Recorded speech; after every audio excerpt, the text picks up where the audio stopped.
I think this works, maybe. Okay, stream is up. I'm going to just get everything going. Should I tweet about it? Maybe I should.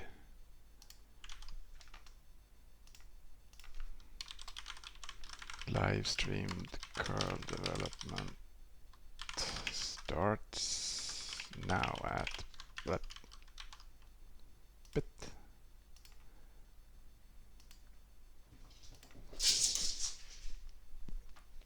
Okay.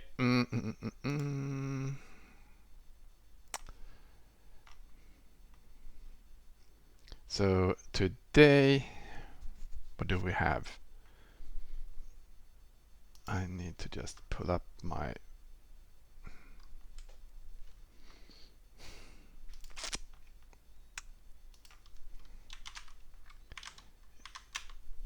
GitHub check.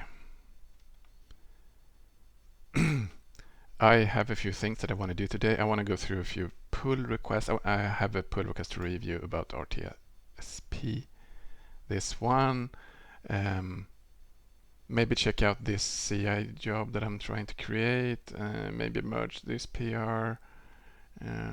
Maybe take a look at this PR. And a little bit like that. Oh, and I'm going to do an update of the release process document. So hello everyone in the chat and not in the chat. So yeah, so I don't have much planned for today, but I have a bunch of things that I'm sure we can get into. So if there's anything in particular, just fire off some questions or whatever. I actually usually my days when I work on curl, I hit the GitHub issues and the GitHub pull requests to refresh the state of everything, and I usually just go back to that multiple times during the day and make sure that I respond to everything that I need to respond to, and then I fall over things and I address them. It was basically my way of working. Yes, Icing has a PR or two. I think he actually has quite a few PRs, don't you? 7 PRs from Icing.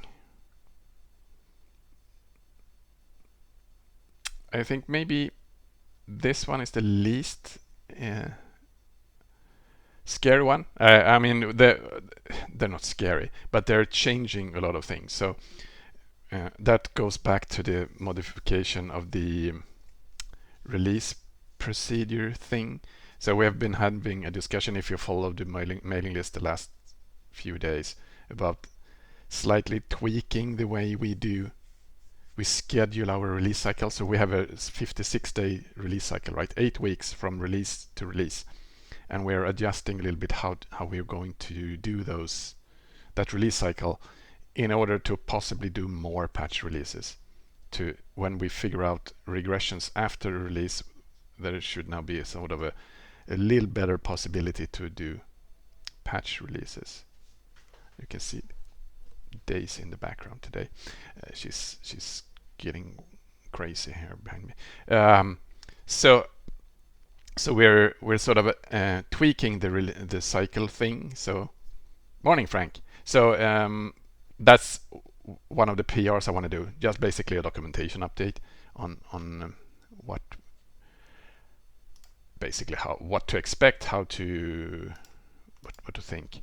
So I'm switching over to my classic old Emacs terminal view. You can see the chat there on the screen as well. And what you can see in this Emacs here is this is the linux.yaml file. I really don't like working on creating CI jobs because they tend to for me it's just a trial and error, and it usually takes a lot of trials until something actually works. And in this case, here you can see that I'm actually working on this job, which is I'm adding a job to do a memory sanitizer job with the Clang compiler. And it's annoying. Well, first I added the address sanitizer first. So address sanitizer is different than memory sanitizer. And you can never quite remember which is which, because what's the difference between an address and memory? Anyway, the address sanitizer runs fine now, but the memory sanitizer does not yet. And the memory sanitizer also requires that it can't mix non-memory sanitizer stuff with memory sanitizer stuff. So we either have to build all the dependencies with memory sanitizer or not use dependencies at all. And in this case, I'm trying to switch off all the dependencies.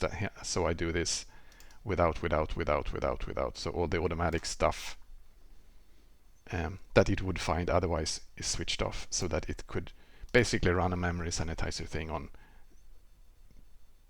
non-TLS basic stuff. So, but it doesn't quite work yet. I'll switch over to. I haven't checked that today actually, so because I did an update yesterday, and here's my memory sanitizer job CI. And here's the annoying. So you can see this list of CI jobs. It's 6 entries in the list, and we have 122 successful, 3 failing, 1 neutral, and 18 skipped. And I so not like this list because it's very long. It's very easy to just miss one of these entries. So here's the memory sanitizer job. So let's check it out. Oh, look at that. Now it fails on the PyTests part. That's interesting. Previously it actually failed earlier. So let's see. So it fails when it runs test1 basic blah blah blah. So it's already in the first.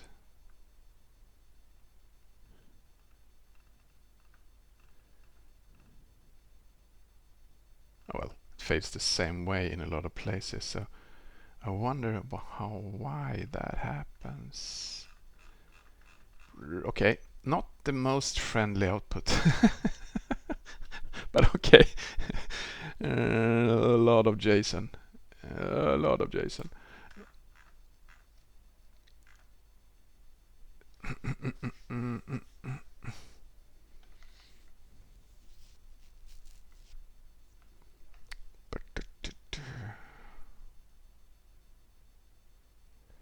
Okay.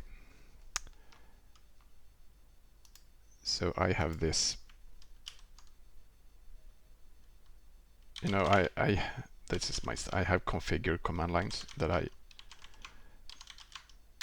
run when I want to do something that is sort of prepared. So this is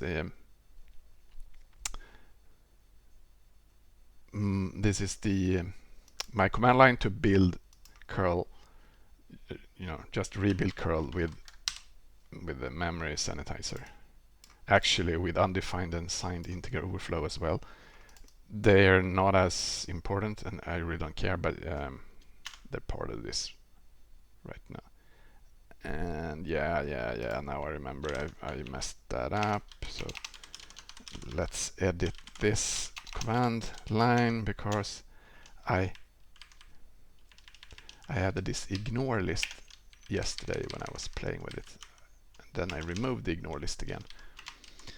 There's a way to tell Clang to ignore memory sanitizer, or actually any sanitizer warning in particular functions, or so you can have an ignore list. And I tried to use that yesterday so that I would be able to use msan with an OpenSSL build, but I couldn't get it to work. It would still complain on OpenSSL calls, even though I would ask it to ignore OpenSSL function calls that caused the problem, so I don't know. If you've seen my streams before, you could possibly notice that this builds faster nowadays since I switched machines like a month ago, weeks ago, I don't remember. So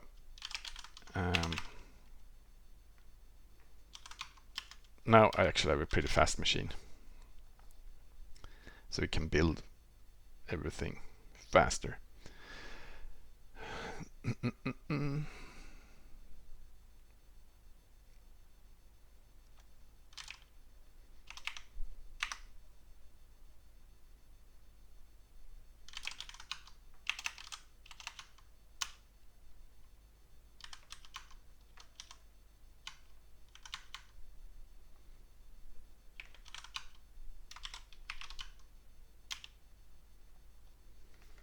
Boom.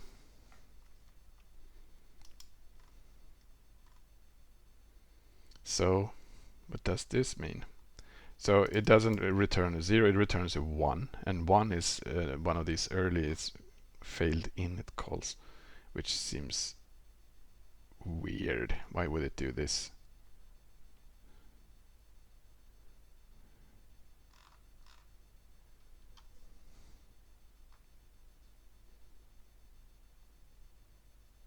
So I think when it fails these PyTest, does it save standard error anywhere?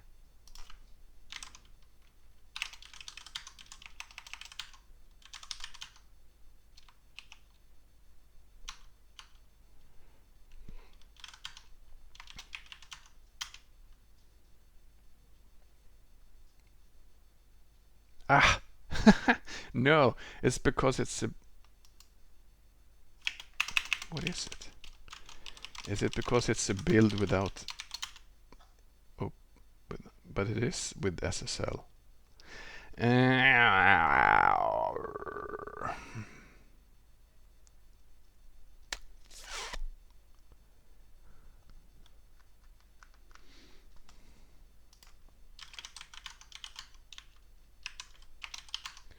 There they are. So yeah, exactly. This is, look at this. This happens because we build with OpenSSL, so we get this in RAND status. So apparently we can't use OpenSSL and curl at the same time. So, but this shouldn't be the one we see in the CI job, because there I switched off TLS. So let's try to reproduce the CI build better. So I can do this. As I mentioned, I switched off a lot of things in the memory sanitizer job. So I'm going to pretty much copy that switch off thing.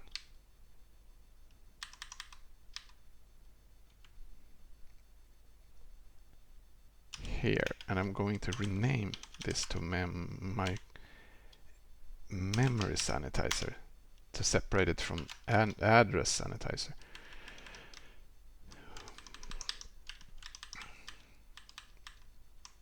And I'm going to remove OpenSSL, blah blah blah, enable maintainer, enable Viper, maybe.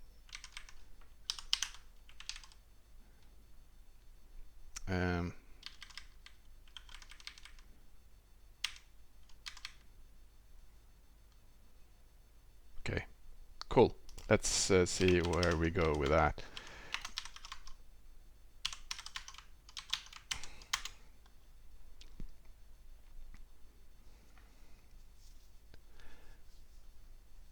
And it's really annoying that you can't mix the msan build with different libraries.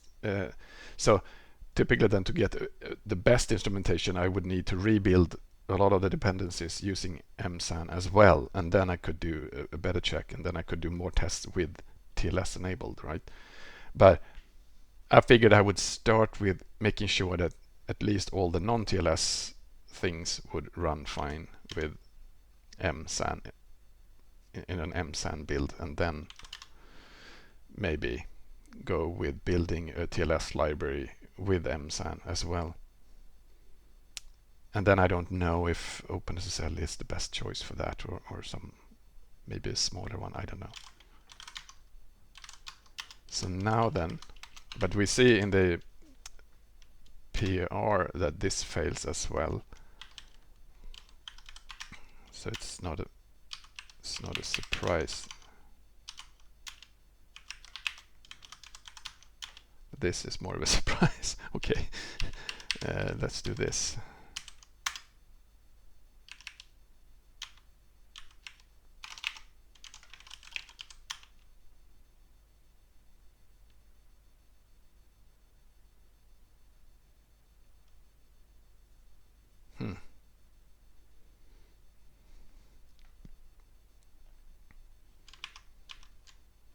Nothing is output.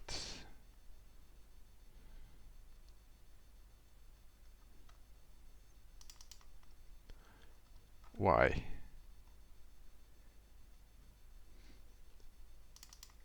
Why? I mean, it works like this.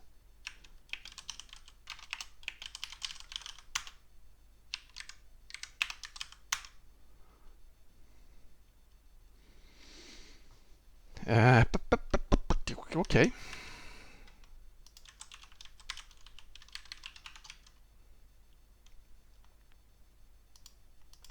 Okay, what if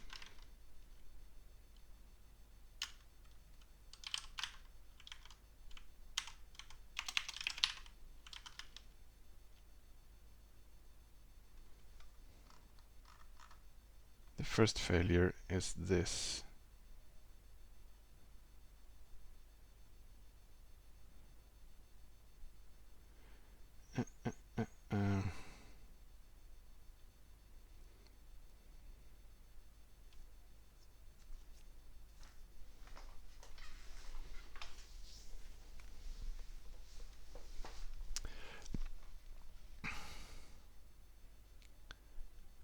Path as is dash capital D. So I'm thinking maybe I should just,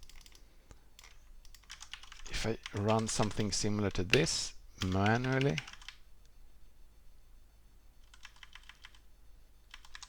does it reproduce?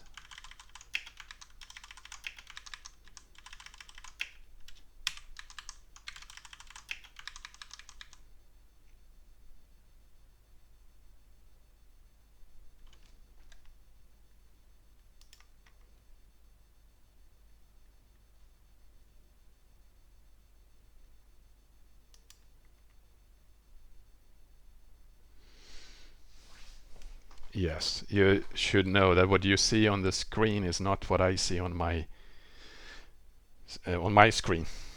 I have you see my crafted scene in OBS, and that's not the windows. That's the screens I see. I have two screens with lots of windows.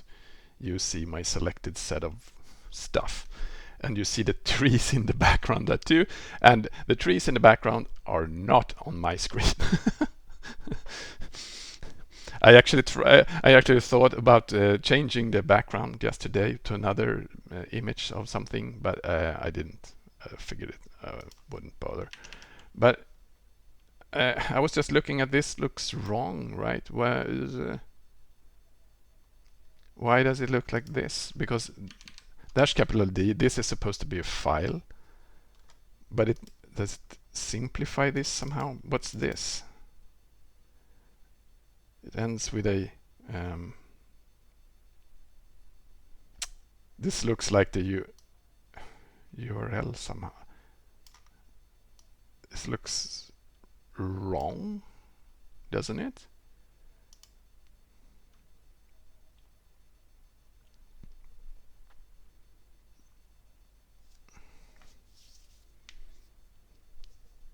But yeah, but you should know that I am not a cool hacker. You should know that by now. I have light backgrounds in my editor and my terminal, and I don't wear a hoodie, and yeah, I don't have any fancy colors. I focus on getting my stuff just running.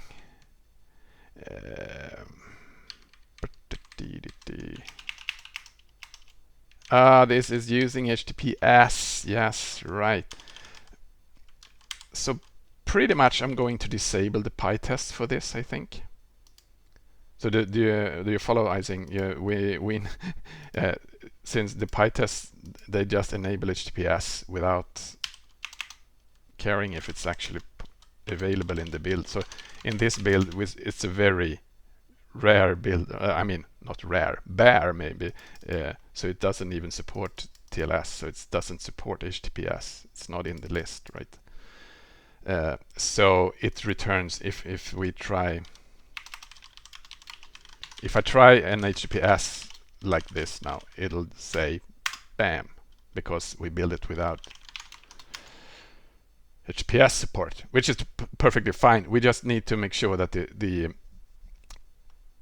that test suite, which is rather new, it just needs to verify that the feature actually exists before it tries to run it, which it doesn't do right now.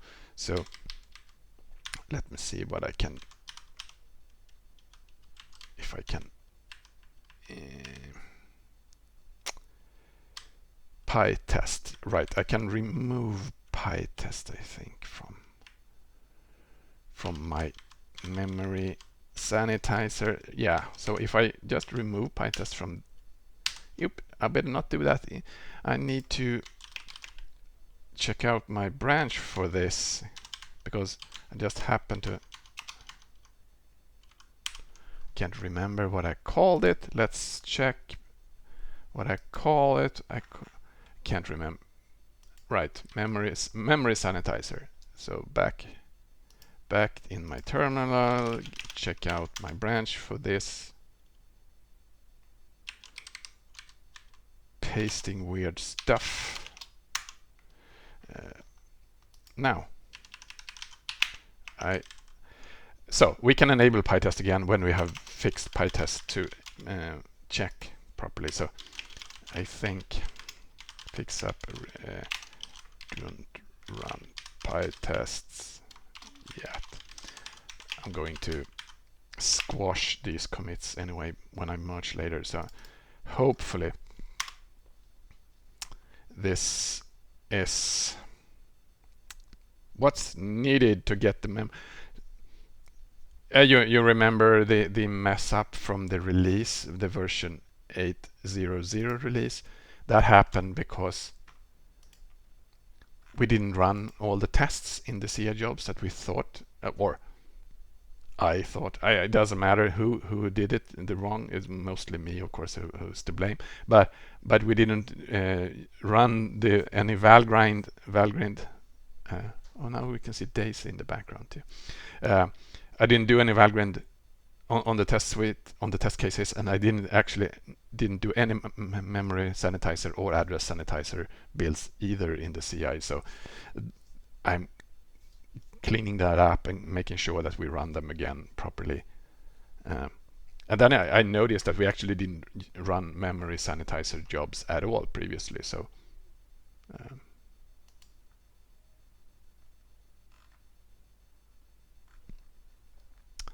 so this is then the job. Just this is the one I just updated.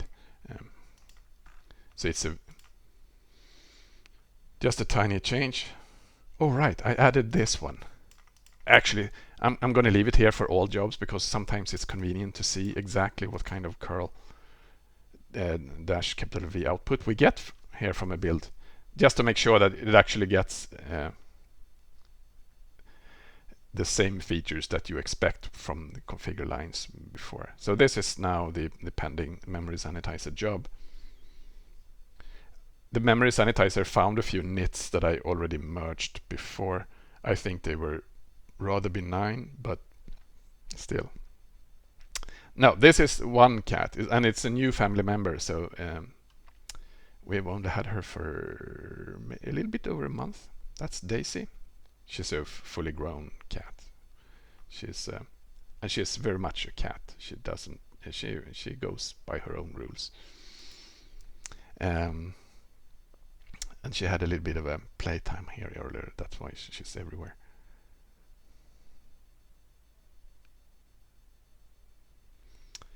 So sure, you can do a lot with the terminal and colors and everything, but hey, who cares about that? I don't. I'm happy as long as it shows me my Git branch and possibly the machine that I'm on, like this. Sorry, I have the wrong here. So I can actually see his username and machine. So dev23 is my current dev machine.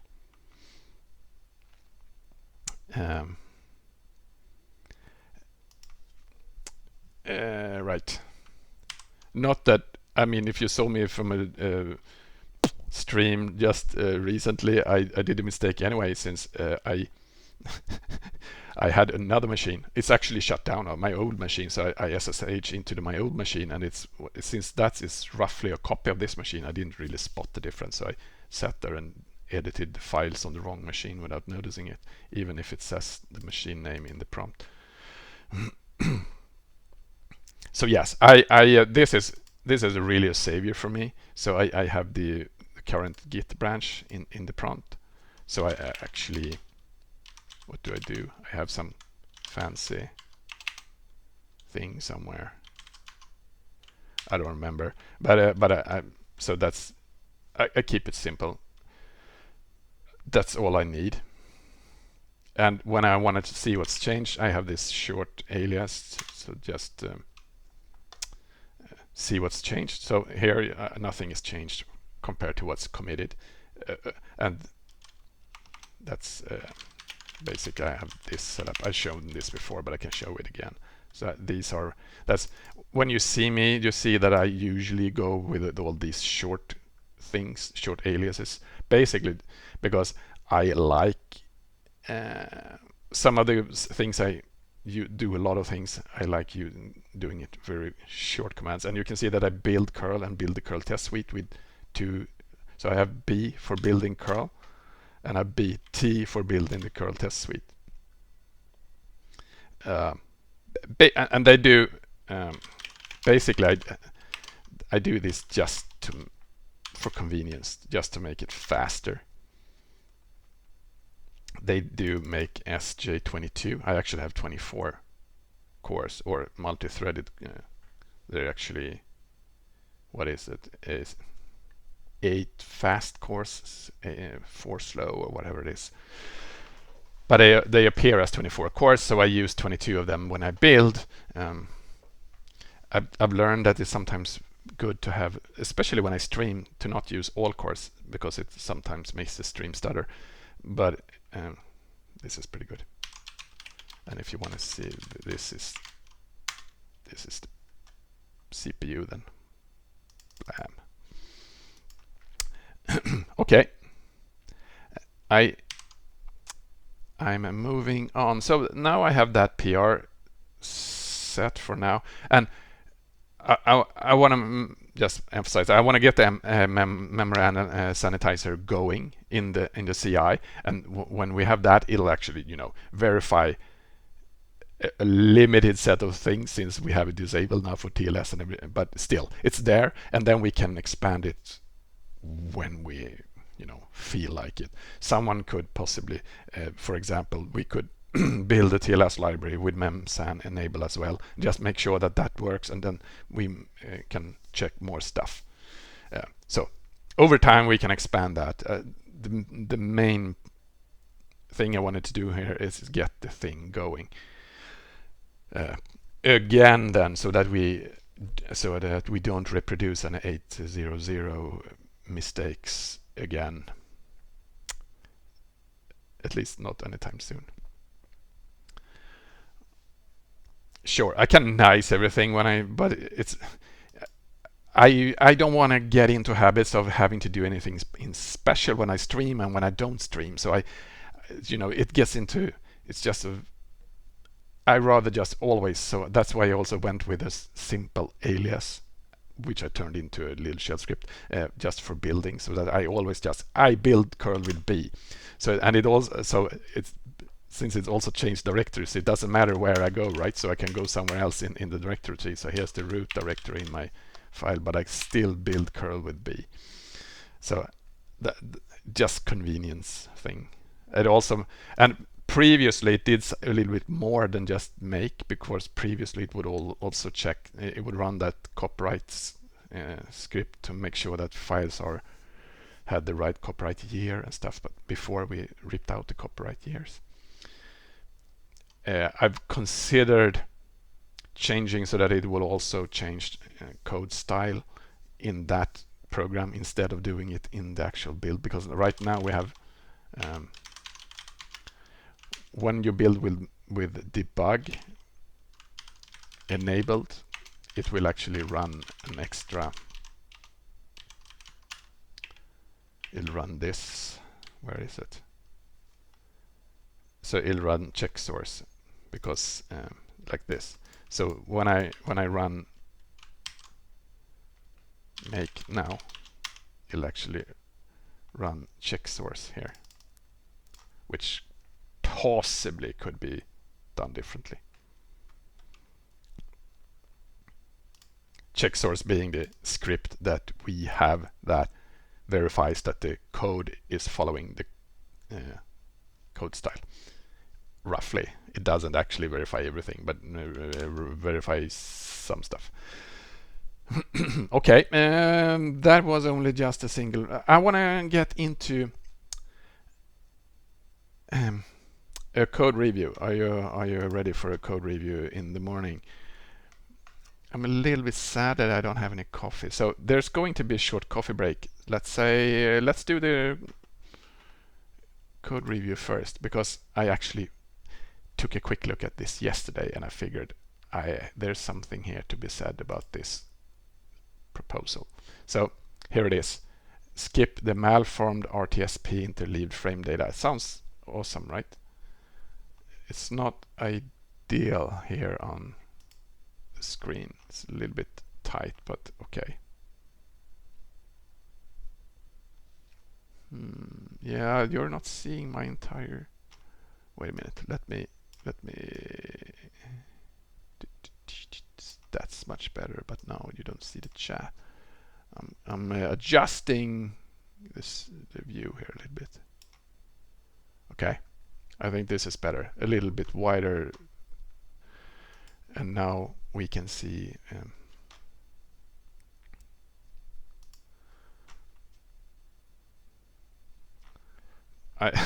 I already had 2 cups of coffee, so it's not that I'm completely out of coffee. It's just, sometimes you just feel the need for it.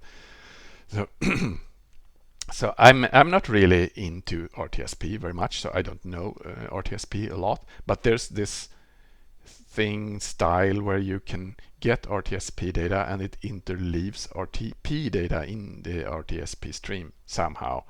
So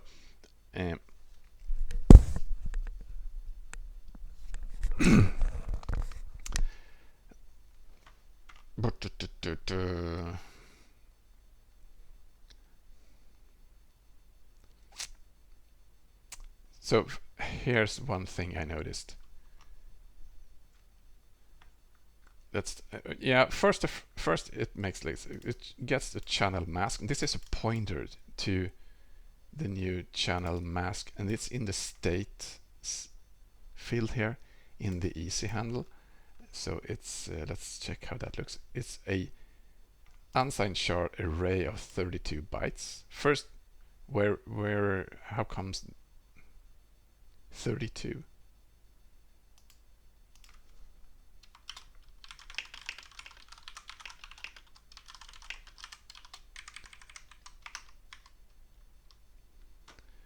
So I'm going to.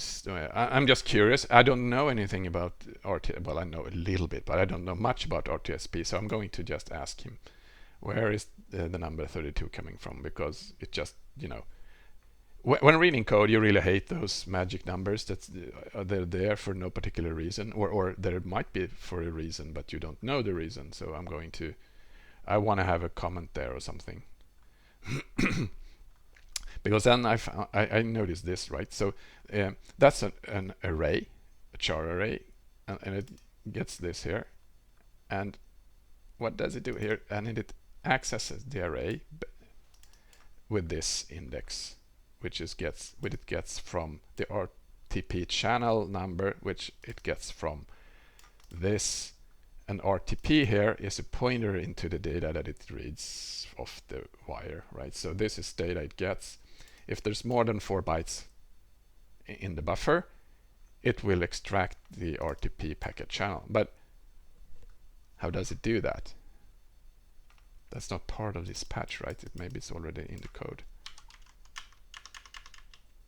Yeah, so I'm gonna switch to the code and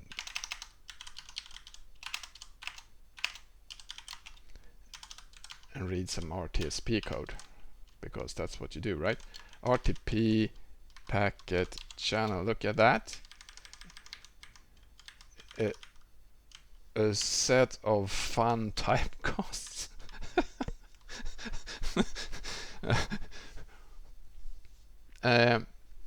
I would possibly think that this is not ideal.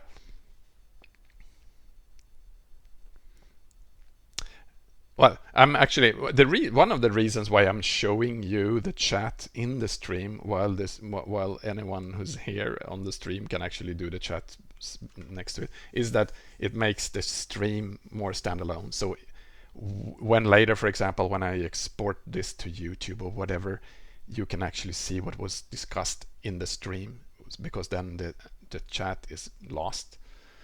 And even on Twitch, the streams will only be kept around for, I think, 7 days, 14 days, something, and then they're lost there as well. So if anyone ever want to go back and watch these streams, not that I can see any reason why, but then it makes more sense if you can actually see the chat. As I love to sort of at least react to the chat if you say something fun or good or worthy or something that I comment on. So I think it actually adds value to have the chat in the image after 14 days if you come here and watch it. So anyway, so this is a byte, right? So 256 is the maximum value. So 256 divided by 8. So I guess that's yeah.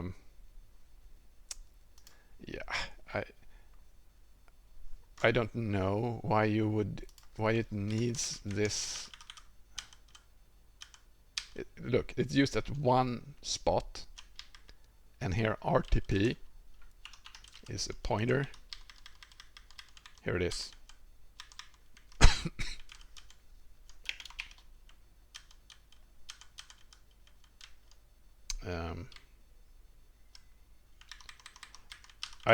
I don't like it when we write code like this, because it's one place and just a number of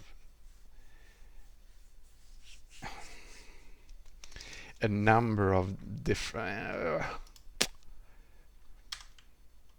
I prefer expanding this and this into, since I mean it's only used at one place, so I want it to use this instead.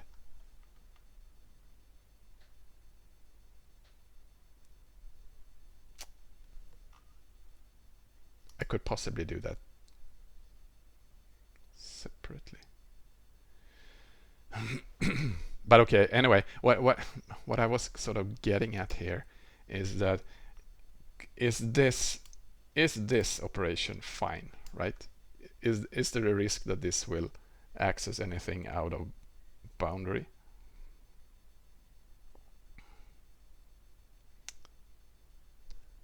Yeah, sure, but Twitch replays the chat fine, but the stream, I mean this video will go away from Twitch in just 2 weeks, and then you can't watch this anymore. And then if you would watch it on YouTube, the chat is gone. So this is then fine, because this is 256 at max divided by 8, so this is 31 as at max, so this is fine.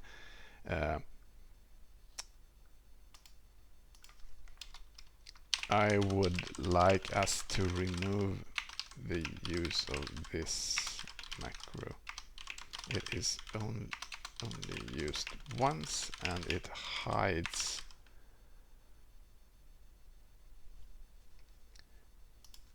And then it struck me, let me check the RTP channel.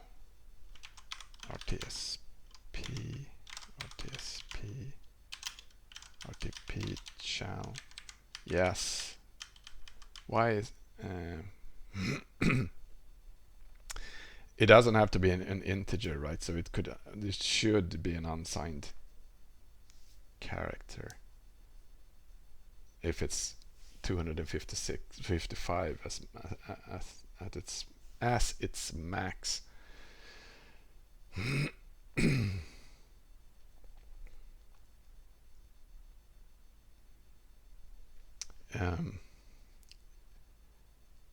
I don't have any opinion about Zig because I don't care about it, basically. There are a lot of different languages. I usually don't care about them much in so they might be fine, they might be great, and if they ever get anywhere if they get a large uptake, I might take a look at them, but really not. I don't know Rust either. I sort of seen Rust from a distance, and I recognize that what people are doing with Rust, and it seems like a fine thing, but I don't know it. I don't program it. I guess I would like to learn it, but I haven't really sort of taken the time and energy to do that. So I'm stuck in my C land. I work on C all day. I'm sort of that's what I think I do best, and I think I spend my time better to just stick in my corner and improve and work on the stuff I do. Maybe one day when I get bored, I could take a look into other languages. I'm not sure which ones. We can come back to that question in 5 years.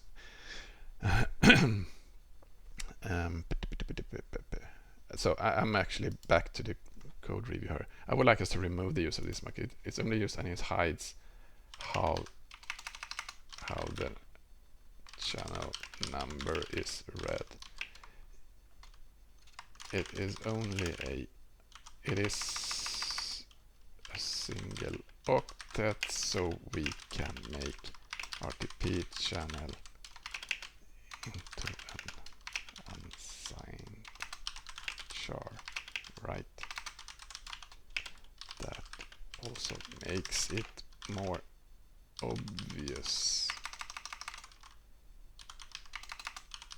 that the math below does not risk ending up in a buffer access out of bounds. Yep. This RTP packet. I cannot spell channel. RTP.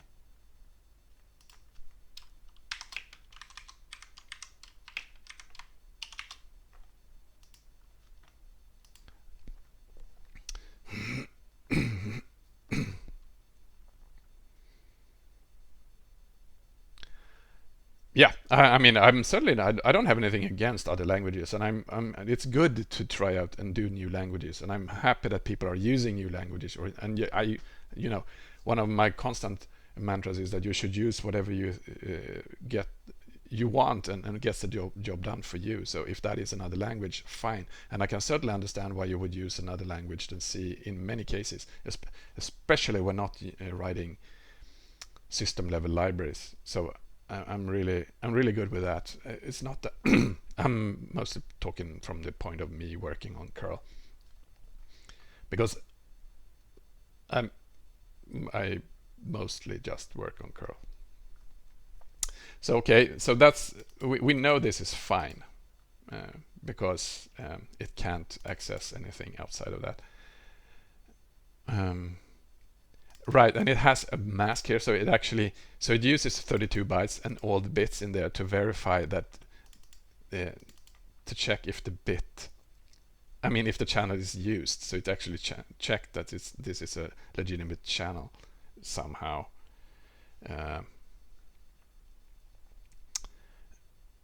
So it needs to set this bit somewhere, right? Because otherwise it's not a valid RTP packet apparently.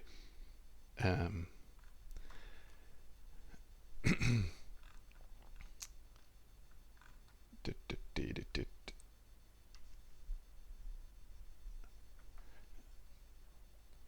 I also have what is slightly annoying is that I have a PR when I'm changing the this buffer to become one of our dyn buffs instead. Right now it's a very uh,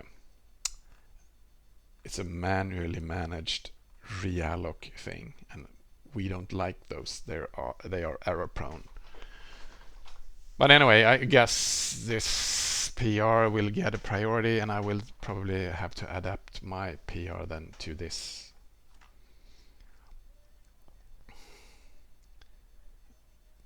The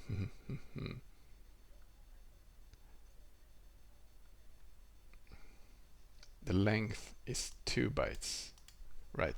And we saw that is also pretty ugly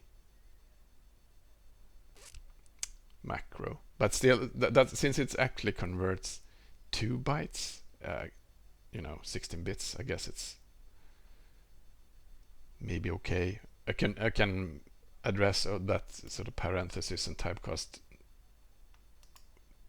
craziness later, I guess.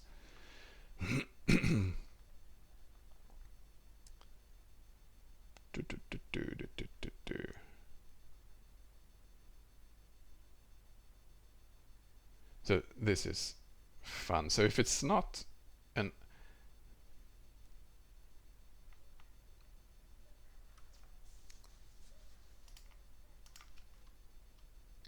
can this really be a is this really a valid packet still?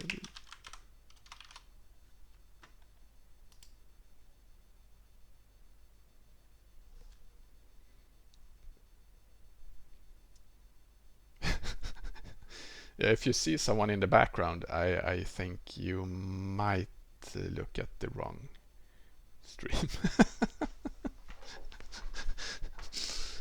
Well, there's over there. Yeah, if you see that, there's a diploma thing. It's actually that's a drawing of me actually on the wall over there. I got that as a gift when I talked at the conference once. Yeah, if you mean that one, yeah, exactly. That is actually me on that as a drawing. Someone drawed it when I did a presentation. I don't. What's the name of the conference? It's Craft is the name of the conference in Prague, I believe, like 5 years ago. It's actually pretty neat. And as a one of these conference talks gifts, I think it was a little bit of an extra. So where?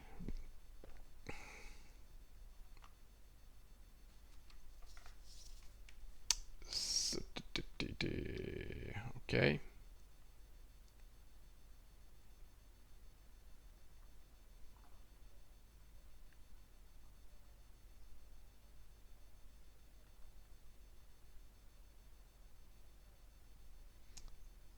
So, okay. Here we come into some magic stuff. If RT is less than 5, prefix len. This is weird.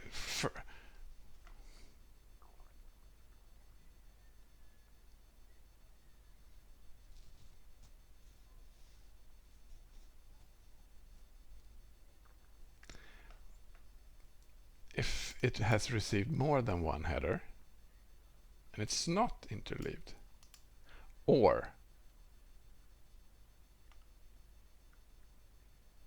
then if it's the first header or interleaved, then it checks if it's prefixed with RTSP.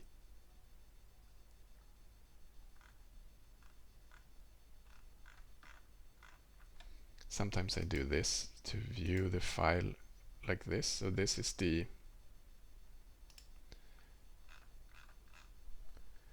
proposed new version of the file,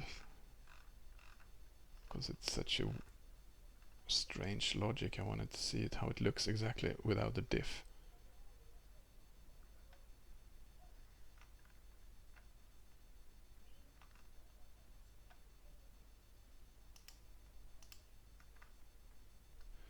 No, I think I'm going to have to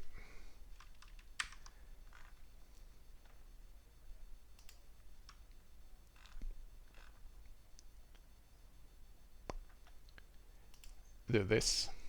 So I'm gonna read the code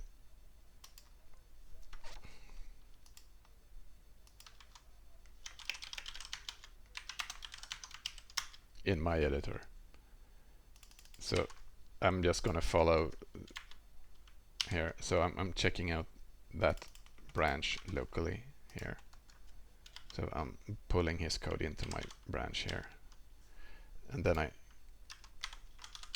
can read his proposed.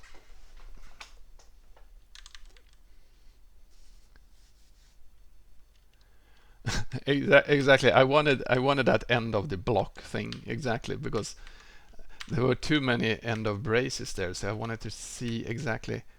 So basically this section of the code, I was curious, where does this brace goes, and it goes there. So if the block starts with this $sign, I guess it means that it's a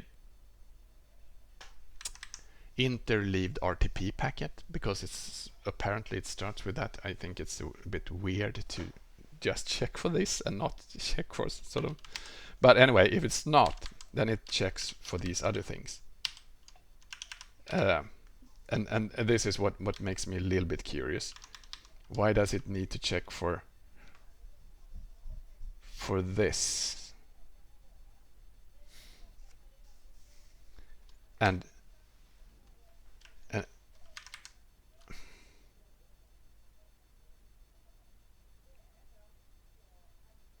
skipped incorrect data until the next RTP packet or RTSP message.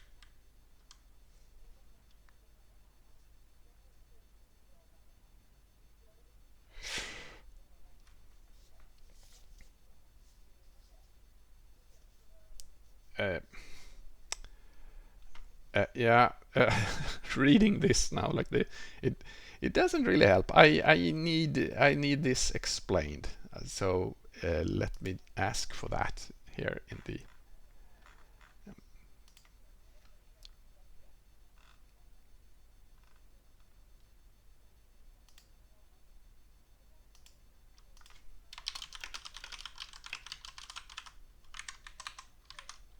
Can you please explain with a comment why this logic is necessary and what it actually does?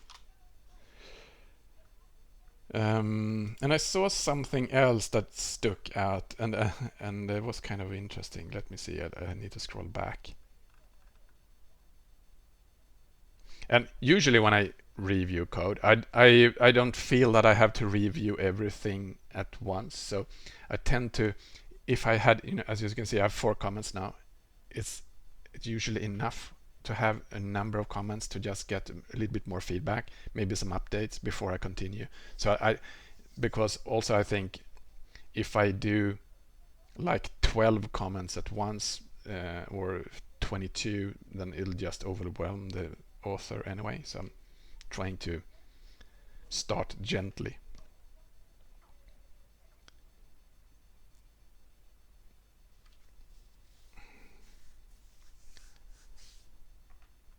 So I saw something in the parsing part. So here also, like, what is it? It changed. So it looks for the $sign or an R, and so apparently then the RTSP message starts at the R and the RTP with the $sign. it seems very, very error prone, right? I mean, that's just an octet. Shouldn't there be a possibility of an embedded one of these octets within the data anyway? So if it's wrong, can we really scan for the beginning of something like this? I guess it doesn't matter. I mean, if it fails, it'll just loop another lap and find another problem. But being this lenient and just accepting whatever they throw at us, it tends to be a bit weak. I would maybe this is an RTP. Usually, I rather prefer to fail when everything looks wrong rather than trying this very hard to figure out what is happening. So I guess this is how it figures out which RTP channels are being used. So interleaved weird header here.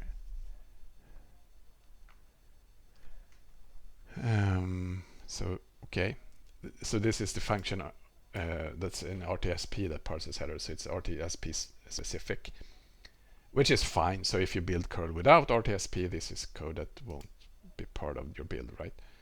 But what stood out here? No, C code does not have to be this dense. So in general, if you write really dense C code, it's a sign that you should possibly consider writing it slightly different, because why would it be? And I think if you write it like this is I think this is a pretty good example of a chunk. This is a parser, right? And there's a loop here. There's a nested loops, and then it'll. So this is an entire loop, right? It'll loop around this, and there's not a single comment about how it actually works or behaves. So it takes a little bit of a reading to understand what it does, and it would be helpful. But what if it? I mean, it would be helpful if it had some comments explaining exactly what the purpose of every step is. But I found this. If look at this loop. If it's there while start, so it's a non-zero octet. That's fine. It hasn't reached the end of the string, and start is not a semicolon, and it is a blank. Wait a minute. How?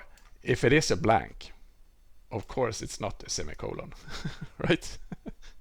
So it seems like, isn't this just superfluous? Of course, if it's a blank, it's not a semicolon. We don't have to add. We don't have to check for if it's not a semicolon. This checks for blanks. It's a skip for it skips blanks. So I guess this skips the initial blank set. Well, it's a loop, so it'll skip other blanks as well. But I think what this parser is trying to do, it is to iterate through all these semicolon separated pieces of text and then check for this one. So because it wants these numbers, so it's first it needs to skip all this here, and the check for not a semicolon is superfluous here, since it has to be a blank to match. Right? We don't need to check for it's not a semicolon if it has to be a blank. And this macro blank here is a space or a tab. It's a convenience thing. We have it everywhere.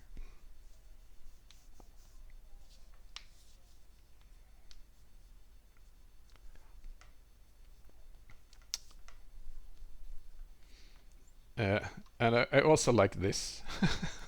End equals and assigned to start. So, but it's not actually the end. Oh right, no, sorry, it is the end, because it's initiates end here and then it iterates. So as long as it continues, then so as long as it's not a semicolon, it'll increase end, right? So start will be there, and then it'll iterate, it'll set end all the way up until it reaches this semicolon, right?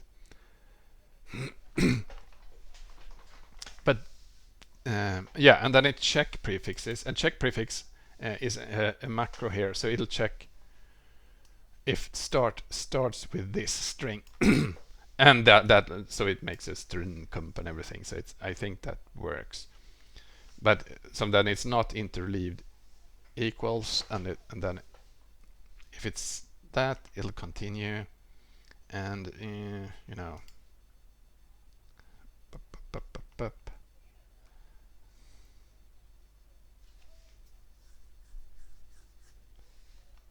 Chan2 equals Chan1.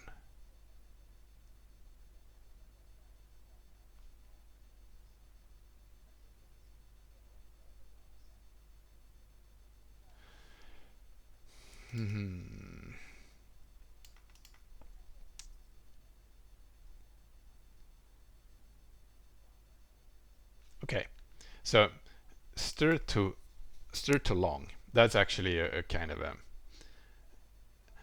what's most annoying with stir to long and stir to unsigned long is that they accept, you know, leading things like plus and minus and sometimes spaces. So it's very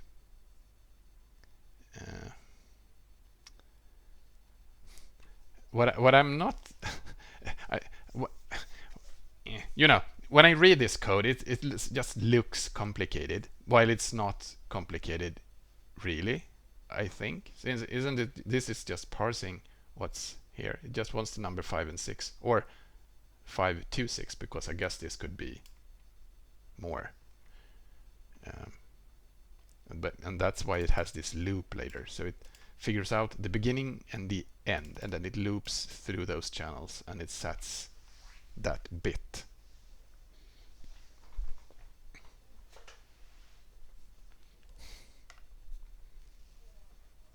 Exactly. Yeah, I figured it could stir as well, but first that seems exactly as you say, Frank. It could sort of, then you assume that it can't be part of any data, and then you could possibly check for semicolon interleaved if it's not the first one. But I don't want to assume that you can do that like that. So I figure maybe this is fine. You could possibly think that this could be a stir instead of this iterating loop, like this. Could this be a stir instead?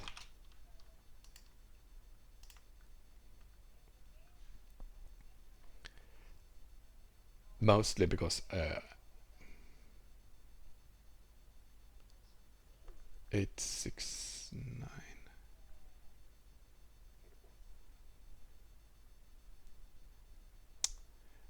I don't think the is blank checks. Oh, right. It doesn't have to be a blank. That's why it can't. I don't think it can be an is blank here, because it happens to be a blank here, but then it'll iterate to this semicolon, and then it'll start over on this unicast. So then it won't be a blank. So it really can't. I think this has to be like this, as long as it's a non-zero byte, because this function gets a zero terminated string as input. So this will loop. So if it's not interleaved,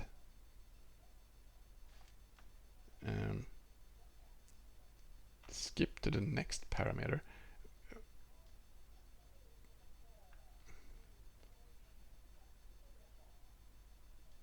Really? Well, I mean, when it's find the interleaved one, it could exit the loop, right? It doesn't have. What if?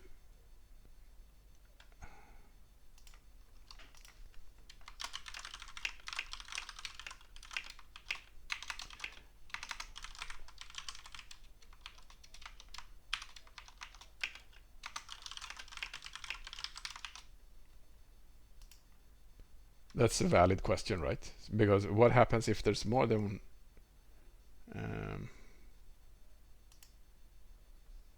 oh, sorry. Let's can there be more than one interleaved within the same header? And then also, can there be more than one transport header for the same content? That's not strictly related to exactly that change. It just struck me when I read it. So that's more of a sort of just a clue here. And I don't like how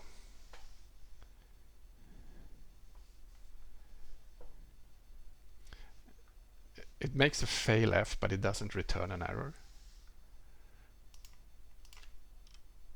Shouldn't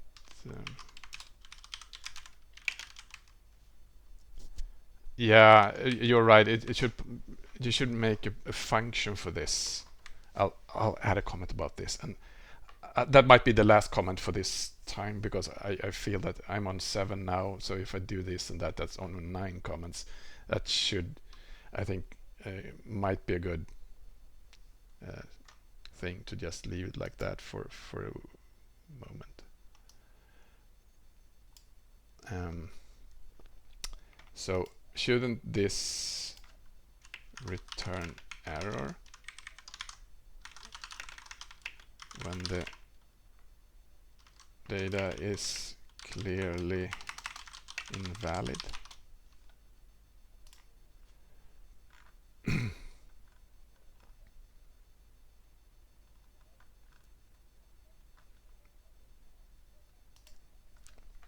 How about moving the entire header parse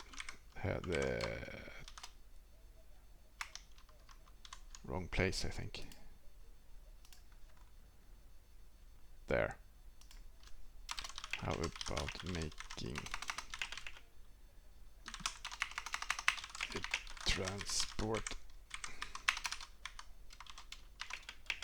header parser into a separate function to make things easier to read and follow? There, I think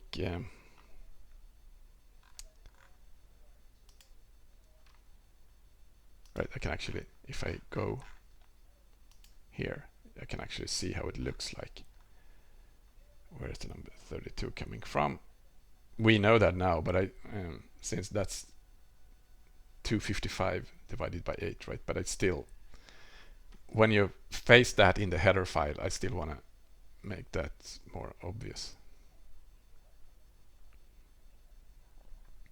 I'm also actually not related to this change. I'm not fond of these ones because they're long ones, and you know, long is going to be 32-bit on Windows. So are they 32-bit or should they be 64-bit? This is yucky. But again, RTSP. So let's do that, and I'm going to just add them as like this as a comment. Submit review. Boom.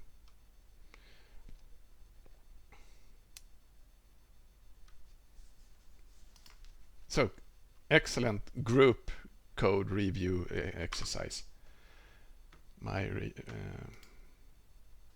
Let's see where we are with the memory sanitizer job. It's a pretty slow job, the memory sanitizer thing, but look, woohoo, green.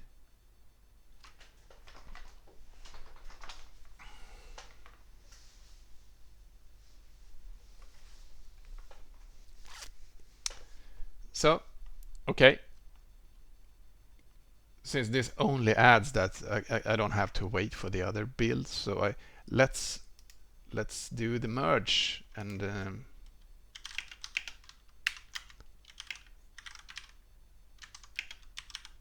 let's see. Yeah, fix up and reword the commit message. Add a memory sanitizer job. Closes 10815 seems to be correct.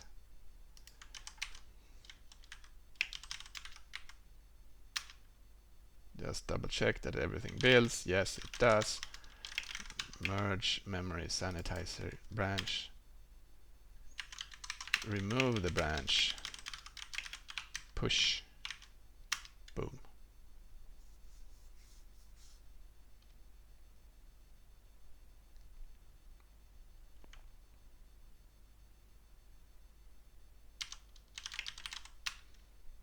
Yes, one more CI job. So talking about graphs then, so let's take a look at how the graphs look today, because that's fun, right? So here's the current. So number of CI jobs actually went down a while ago. This was when I removed the Zool CI. So I guess we're slowly climbing up again. I was actually thinking about a graph the other day. Which one was it?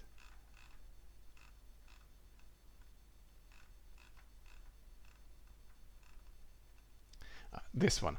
I was thinking about adding number of lines of code to the test cases graph, just to see how they compare, the number of test cases compared to lines of code.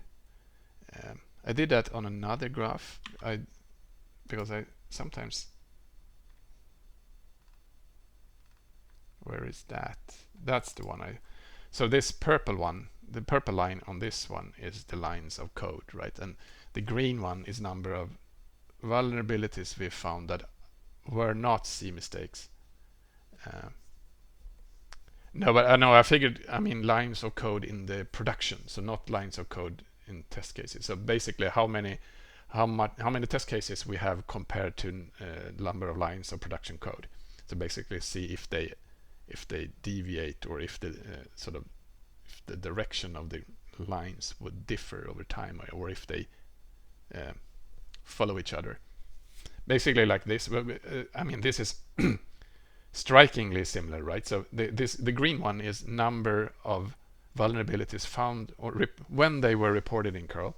They're not C mistakes, and the red ones is C mistakes, vulnerabilities that were determined to be C mistakes. And in this case, I think we can clearly say that we do.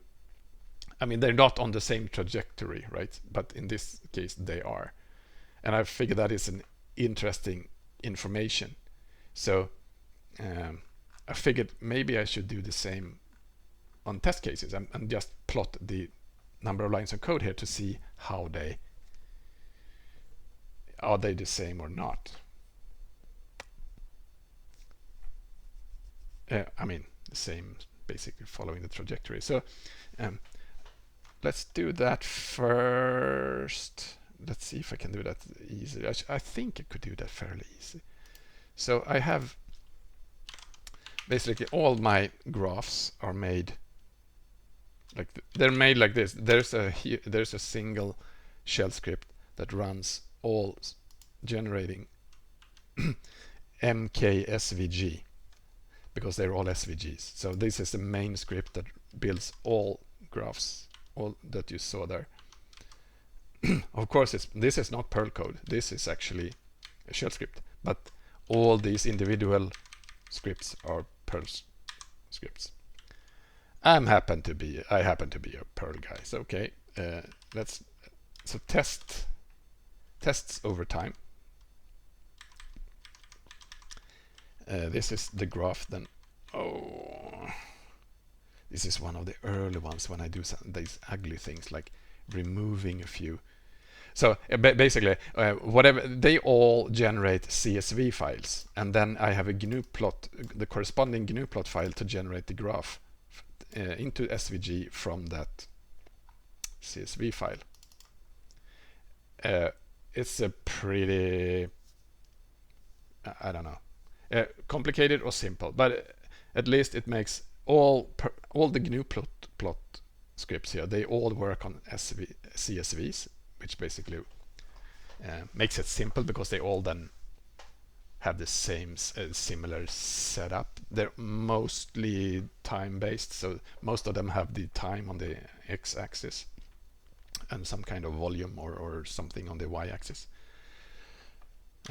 And when I do this, so this script, then it can use the lines over time data because it's already generated before in time. So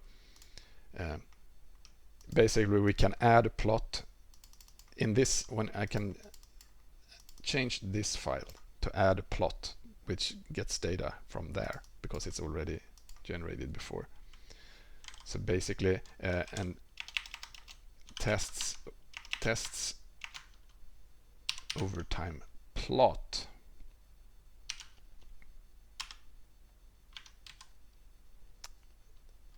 So this is very, I mean, this is one of the most basic GNU plot files that you can imagine. GNU plot is a very capable language. You can do very advanced stuff. I'm not that advanced user of GNU plot. I do the basic stuff and I stick to what I've learned. So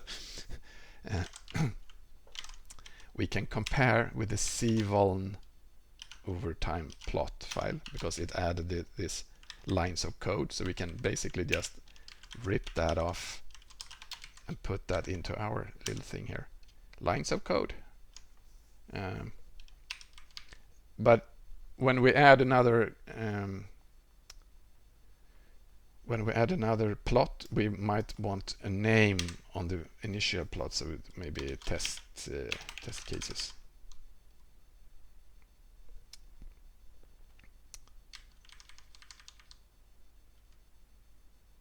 Like that. And that uses line style 2, and we can rip line style 2 from that one and put it there. Maybe they should have the same line with different line types. I don't think line type matters when we don't have any sort of markers, no dots and stuff on the particular positions. Okay. Let's try that. So this is how I try them out. So I run GNU. Look at that, I haven't even installed it on my machine. On my new machine. That means I've done too few graphs lately. GNU plot -c, because this is the script we want to run. Tests over time plot, and we want to generate a tests over time SVG. So now this is this is using fairly old data because I didn't rerun those things. So maybe I need to do that. So lines over time.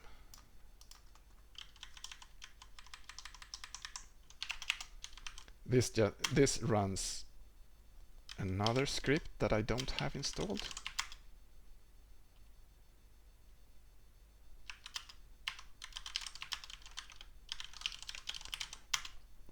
There's lots of dependencies. Cloc, C-L-O-C, that's a tool in Debian that just calculates number of lines of code. So it's like this. It just it iterates over a lot of Git tags, counts number of lines of code, and outputs them into this file, right? So then this is a CSV file. So then here we can see it converts the tag to date, and so it's date, and this is number of line. The first column, or I mean, first there's a date, then there's a column with number of lines of total number of lines of code, and the rightmost column is number of lines of code in the library, I'm pretty sure. So therefore you can see in the end here, today, this is total number of lines of code, this is number of lines of code in the library.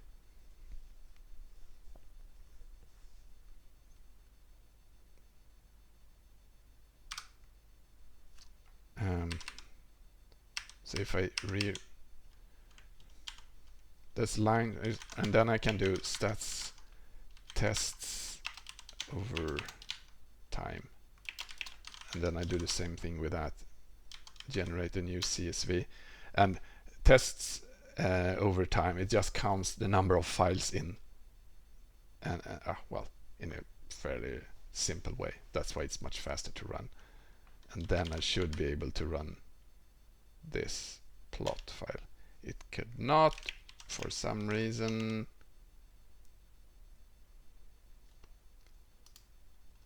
Did I? It's supposed to be a comma there, right? I think. Yes.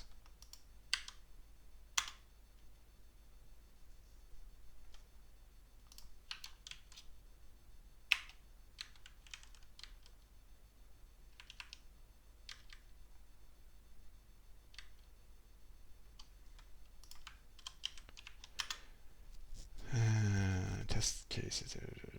All points. Why? Does it need to mention another?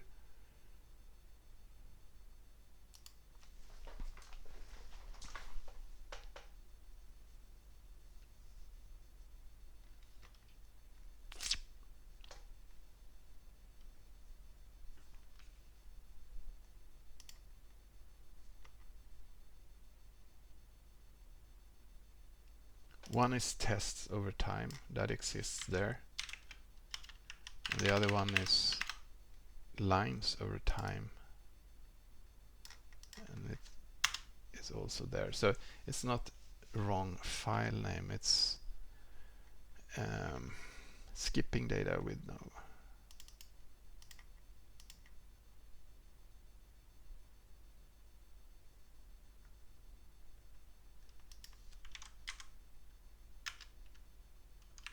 Yeah, it's this line, so it generates.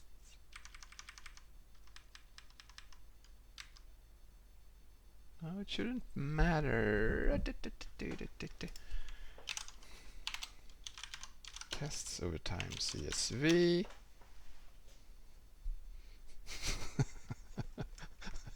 Yes, the plot. Well, I'm not sure it thickens. It's more. It's a very thin plot. Can't even see it.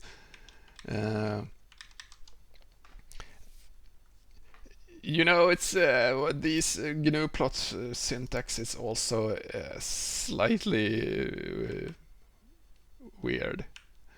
Number of tests. Yeah, that's the Y label, and it's using axis x1, y2 because it's a different y-axis then, because it can't use the same y-axis as the first one. But that should be fine.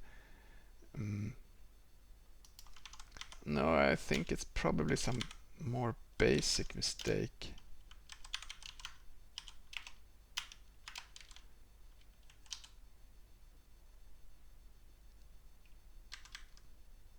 Okay, I'll just remove this one again and just make sure that this works, right? No, it doesn't. Tests over time. Okay, it didn't work because I had a comma there. It's not that either.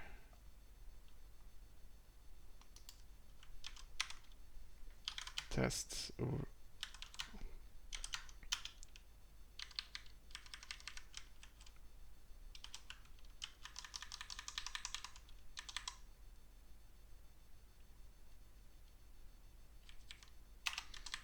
I can never quite remember the syntax for this.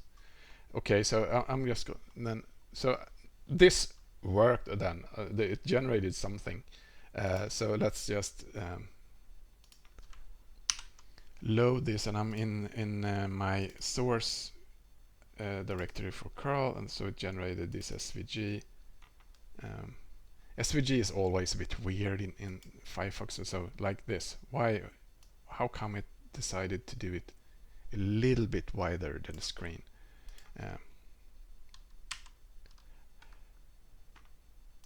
Oh, I know why, because it was zoomed in. Okay, okay. So this then shows test cases properly. That's what I wanted. So it was the wrong syntax, and that's one of the weird things. So that's how you specify what columns in the CSV that it should use for the plot. So I used 1, 2 when it should be 2, 3. 2, 3 then being the date and the number there, right? So the date and the number of test cases.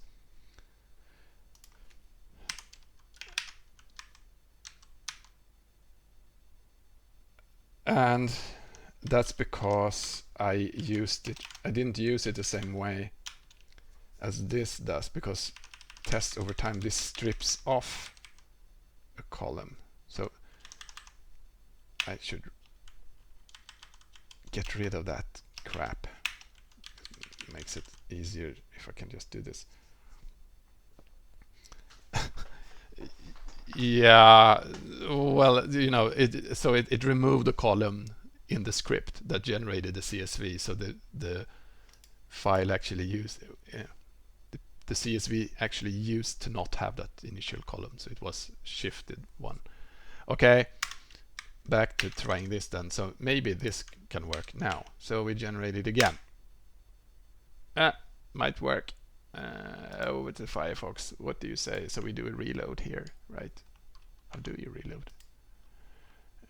Yeah, just reload with Control-R. So that's basically the graph that I wanted. So yes, here's then the purple one here being number of lines of code, and the blue one being number of test cases. And I think this is actually, I should probably change color so that they are more different. Any request for colors to use? So yeah, and we can see that the number of test cases actually surpass the lines of code. So we have I would say maybe since 2016 or 2017 something, we have actually added test cases at a higher rate than we have added code, which I think is great, right? So now we're pretty close there. And now we can also see that we don't have there's no y. We don't explain the y-axis here, so there's no. Well, it's not a matter of choosing scale, since they both start on 0, so they go from 0 to where they are now. So the direction of the graph should be sort of the yeah, I could do a graph showing the ratio, but sometimes it's a little bit difficult to understand the ratio, sort of number of lines of code per test case, basically.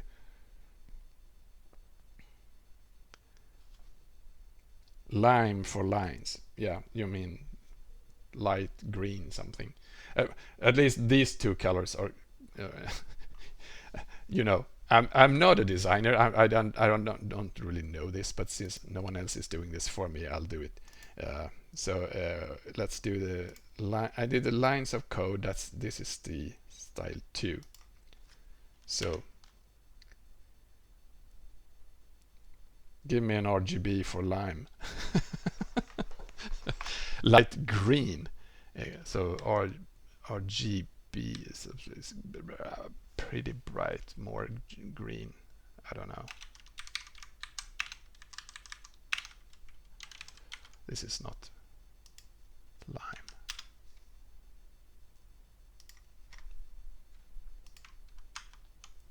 Maybe lines of code. At least it's green. But I want to add. I also want to add an explanation, sort of some labeling of the y-axis, the y2 axis.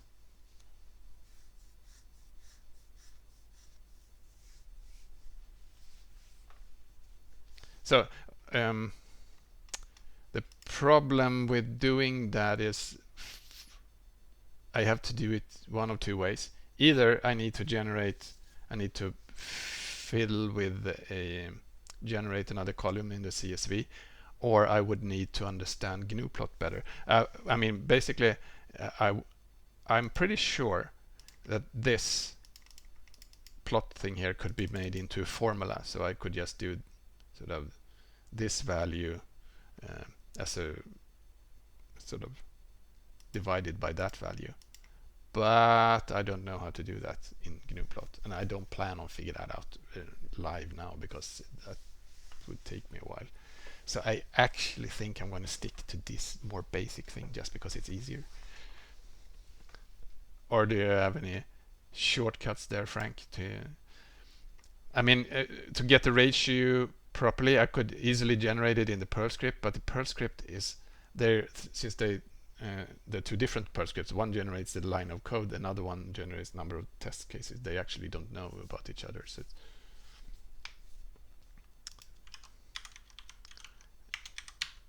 I wanted to go this, so I wanted to see how it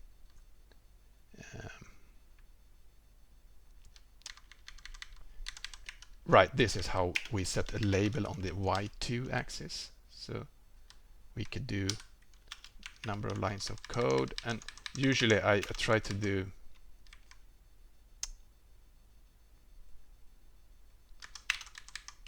just the text in the same color as the line.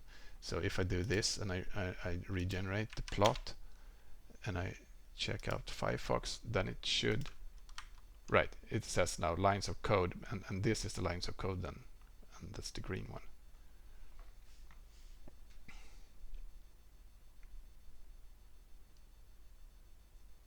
I still think it actually adds a little bit of value compared to only showing test cases, just because it gives a reference to sort of what does it matter, what's a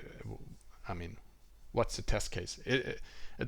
It's a weak number anyway, because what is a test case? Just it could be anything, right? But when in comparison to number of lines of code, it shows something maybe. Anyway, let's not spend too much time on that. So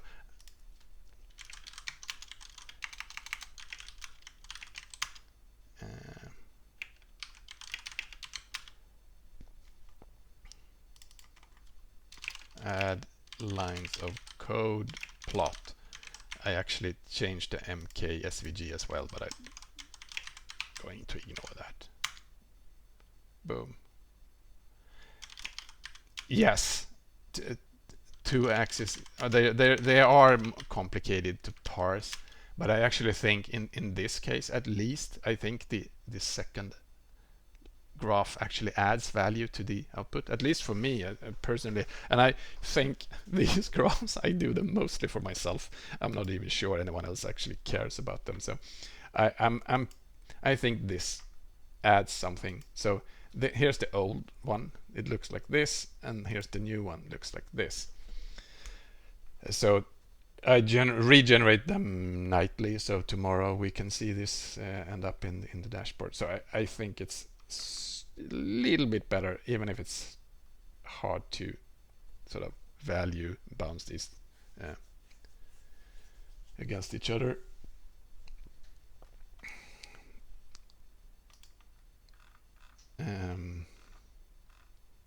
I had some other thoughts about some other graph, but I think maybe we should just leave them for now.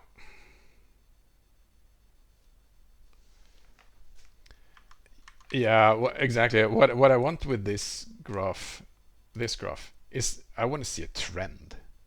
So are we diverging in any direction significantly? And I think this shows a positive trend for a while, and I think that is what I wanted to see. That is actually what I want with most of these graphs. I want to see trends. I want to see how we have developed over years, or have done the last few years compared to years before, or something like that. And I think it does that.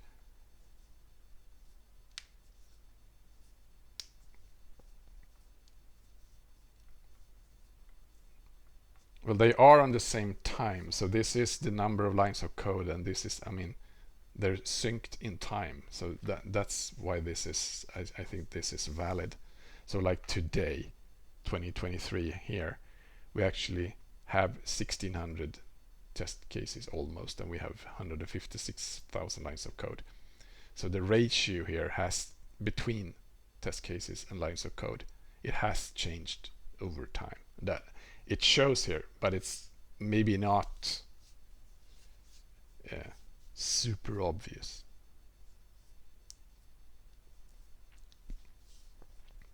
Yeah, I could do it differently, but again, if I wanted to do math between the two different graphs, I need to learn GNU-plot better.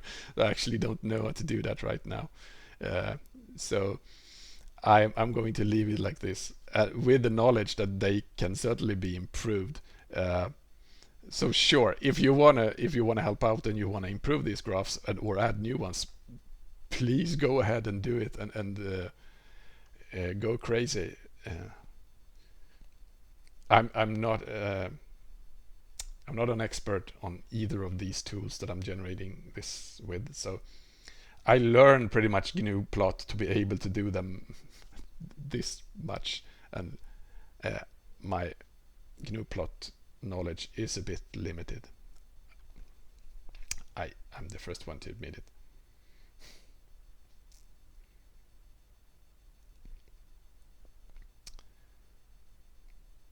Yeah, but going with an index, I also have to decide for a particular date and time I need an index and stuff like that. So, and then I probably need more explanations. So no, I'm going to just stick to that for now. It'll be fine, I think. Just delete the branch.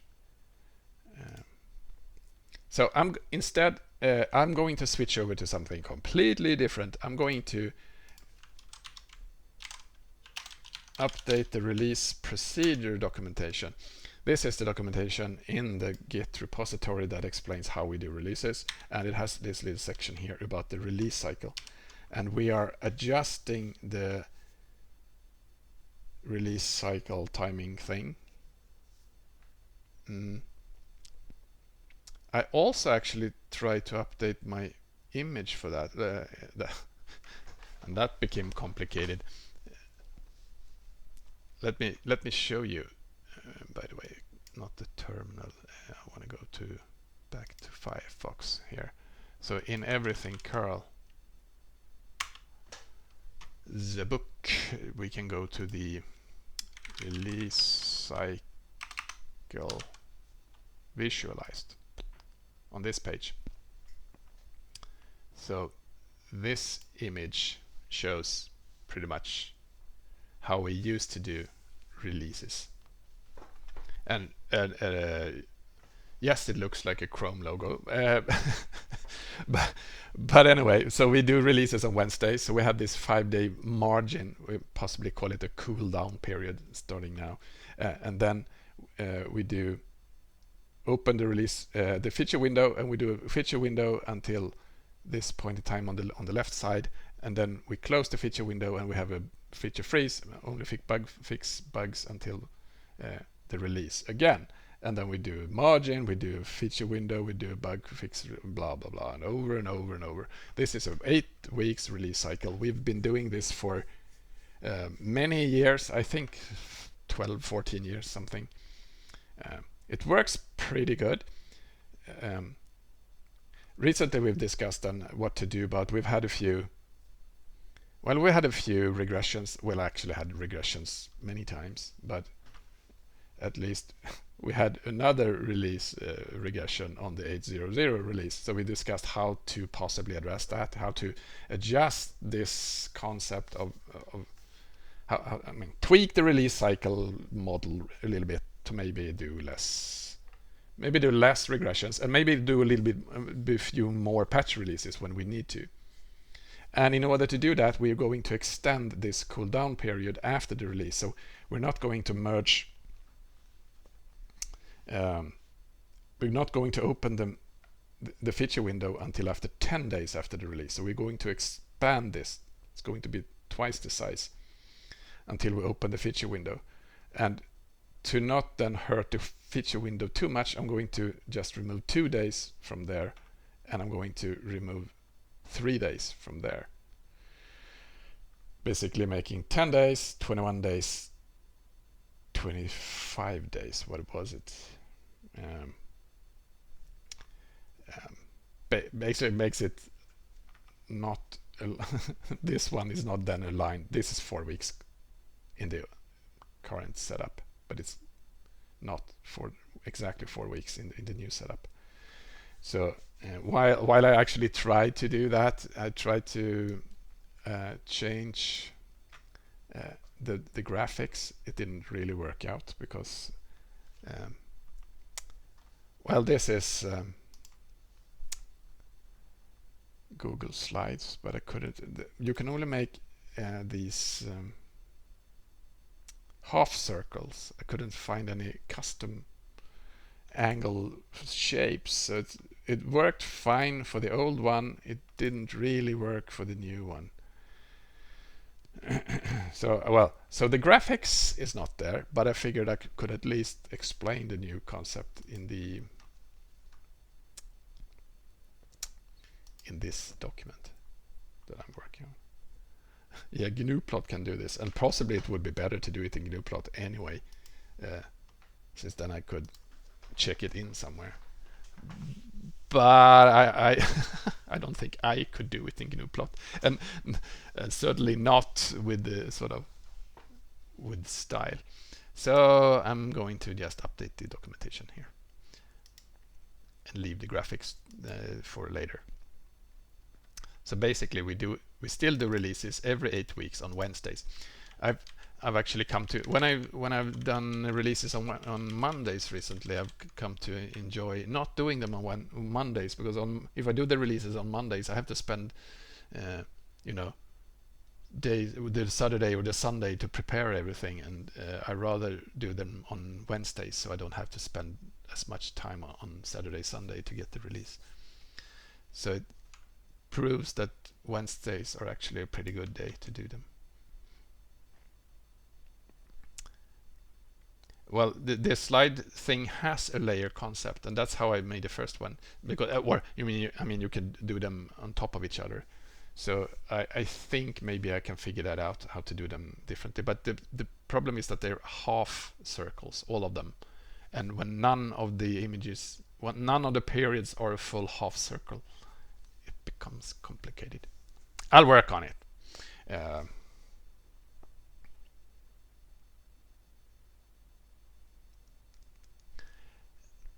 I have another project in mind, and that is I'm putting all the pending releases in a Google Calendar, and that's basically the one that I try to keep up. And I do that partly because it makes it easy for me, so I can watch. If I do that and I put them every 8 weeks, so I can repeat them forever, so I can just go to my Google Calendar and see when will I have releases at some point in the future, and then I can see when those particular dates collide with something in my personal life that makes them not suitable for me to do releases then, and then I can adjust.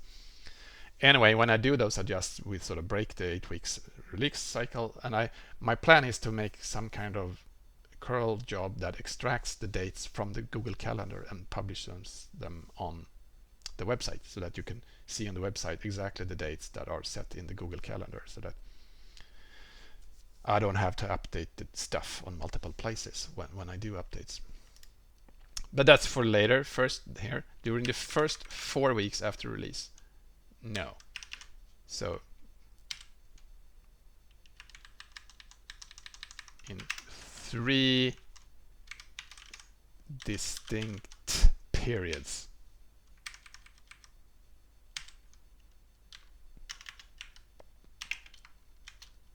During the first 10 days after a release, we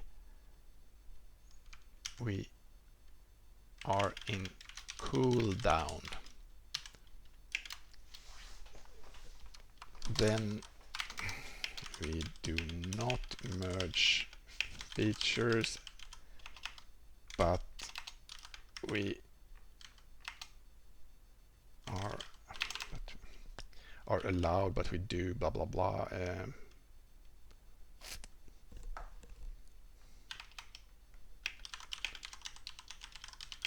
if any important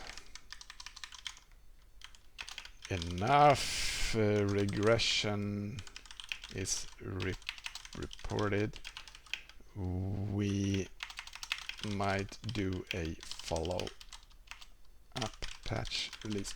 The idea is to also to slightly lower the requirements for doing a patch release. So if there's a regression of some kind, I mean, not every regression, I guess, but slightly less important regressions than we previously had. So that we're lowering the bar a little bit for doing patch releases. And thanks to this, and if any important enough regression is reported, we might do a follow-up release.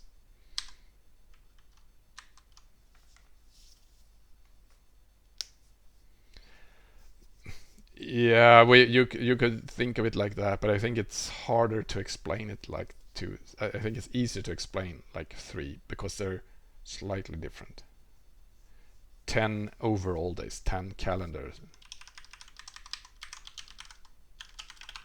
I think that's a good distinction. Yes. So basically, I mean, the point is here that these 3 periods, they should end up 56 days, right? So it's each 8-week, 56 days. So there's, I'm talking calendar days here, full weeks. There's nothing in Curl. We don't have work days. During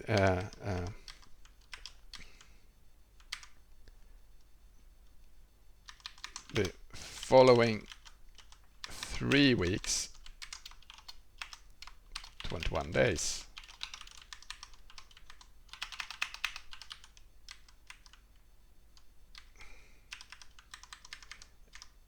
There is a feature window. Basically the term we tend to use, so I figured why not use it.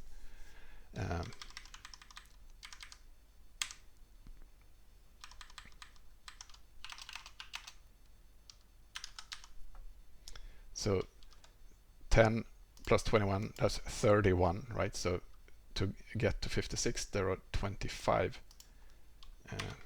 days left.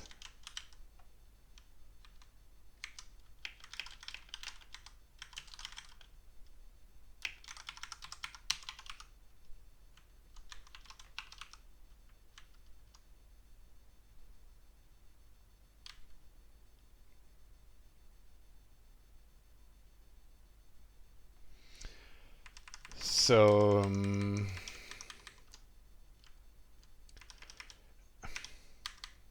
so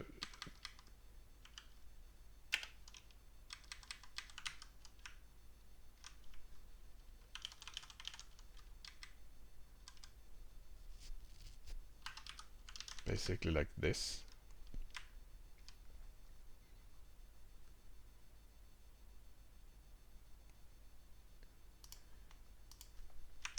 Normally, let's say normally, even if it's sometimes it seems that we do a lot of unnormal releases, but okay. The idea is to stick to 8-week release cycles and do them on Wednesdays. So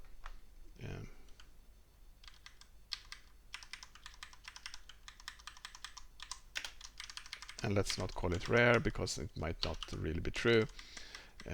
Each 8 week release cycle is split in 3 distinct periods during the first calendar 10 days.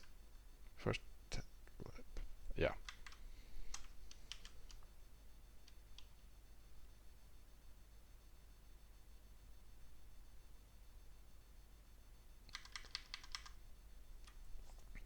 Okay.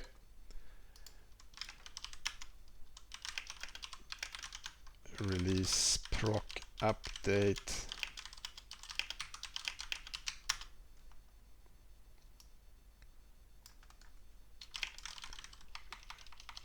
Update to new schedule ref, and then I want to add a ref to the mailing list discussion which was here, and I can read that in the archive. Well, it was a long discussion. I know I proposed some updates, so maybe I could link to that particular. There, maybe.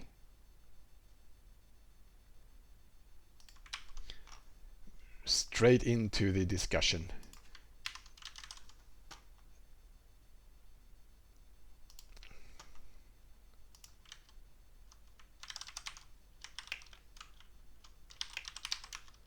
Yeah, so I mean, we do regressions fairly often, I would say.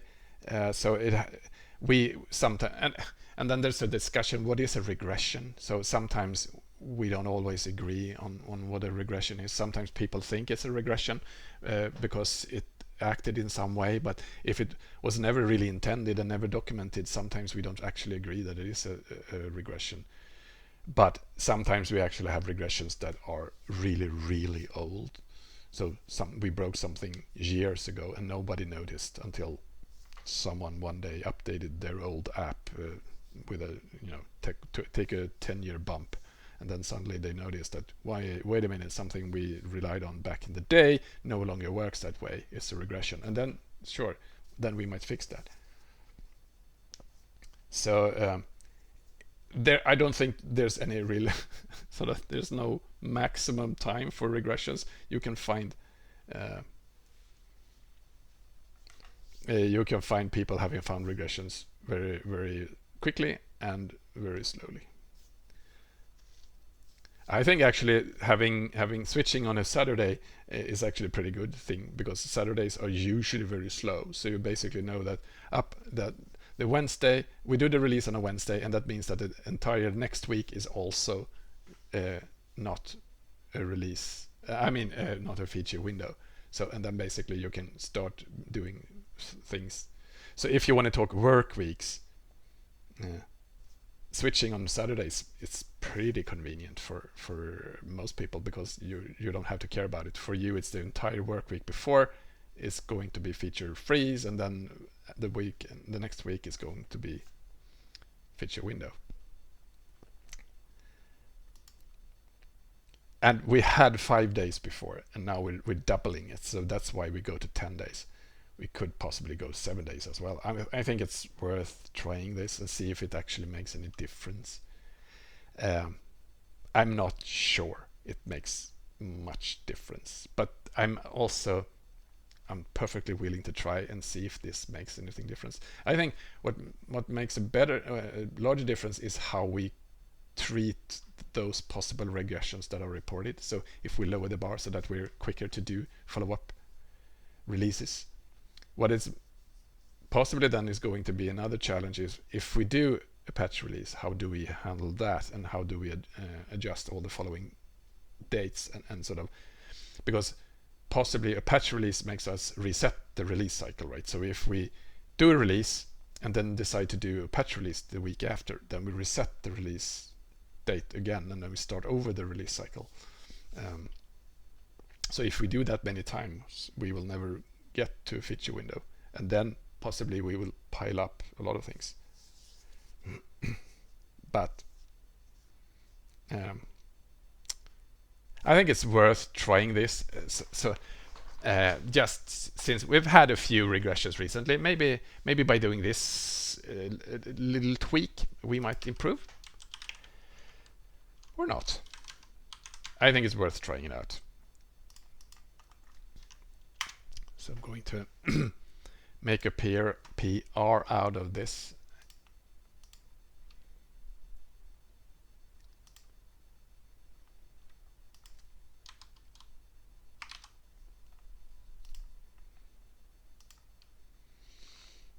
So this is the update.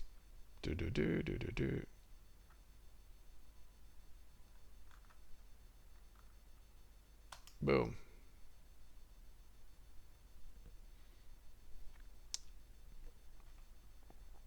Okay, and then I will just, but I'm not going to show you this. I'm just going to reply to my own email, my own most latest email in this thread on the mailing list,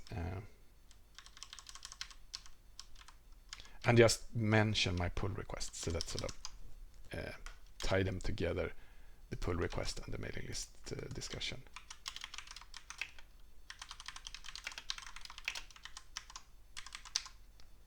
There, now I've emailed that as well. So what's next on the agenda? Back to master branch. And now I lost the chat window. I have too many windows.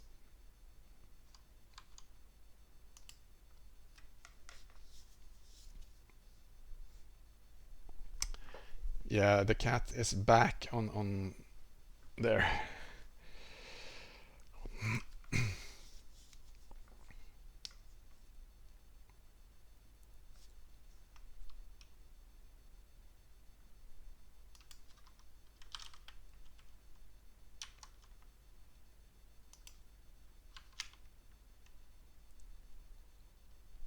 Oh, did I typo in the docs? You mean? In that case, we can see. Yeah, exactly. We can look at this. You can see my fancy spell checking CI job. Woohoo! Spell details. Fulving. Not.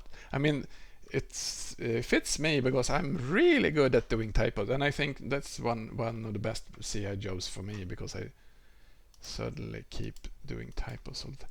The little downside with this job is that it doesn't actually tell you on what line the problem is. So back on this branch, let's reload the following. Let's spell that as the following instead. Fix up typo.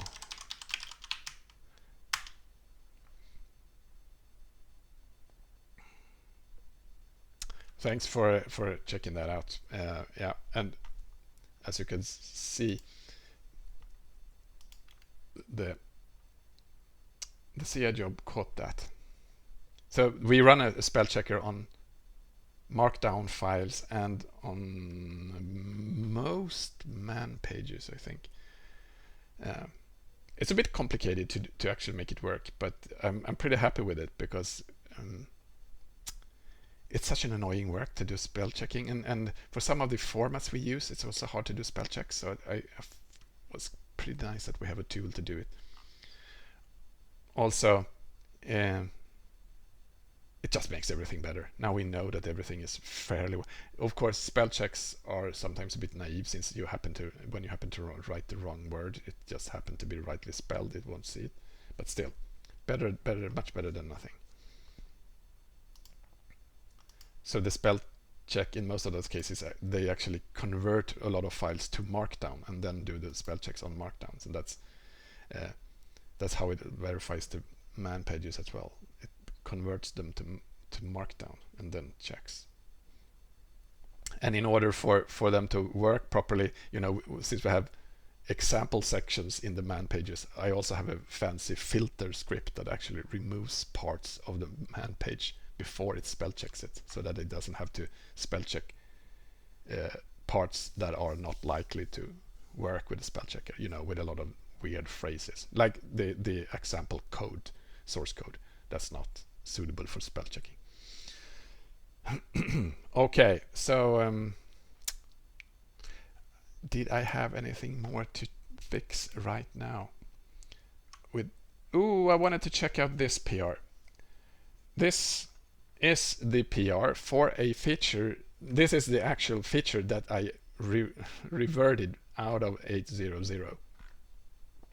So this is take 2. So this is hopefully a new change. I mean, the same change, cleaned up, fixed. Hopefully it'll work better. And now this time we have Valgrind, and we have these and now I merged the memory sanitizer job too, right? So let's, since I already messed up this job once, or this change once, so if I, and yeah, I have an alias for GTI so that it works instead of Git as well. So I'm just going into this branch, which is that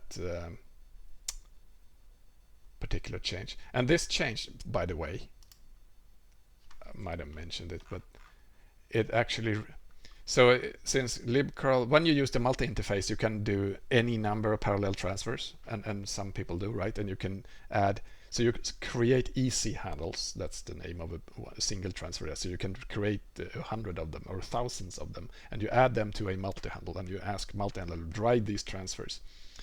And that's really an effective way. It works in a single thread. It runs a lot of parallel transfers.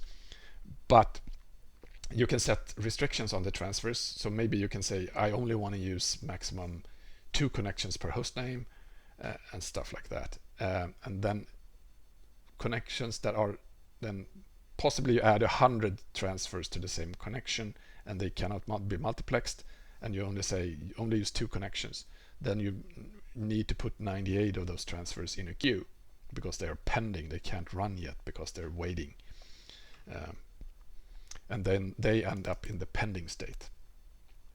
And then when the transfer is done incompletely, then it ends up in the message sent state, which the message being I'm done message. And now with this change, we remove them from the main linked list of handles. So if you add 10,000 handles to the linked list, there's no point in having them in the main list when they are in pending or message sent state. They just add looping time, basically.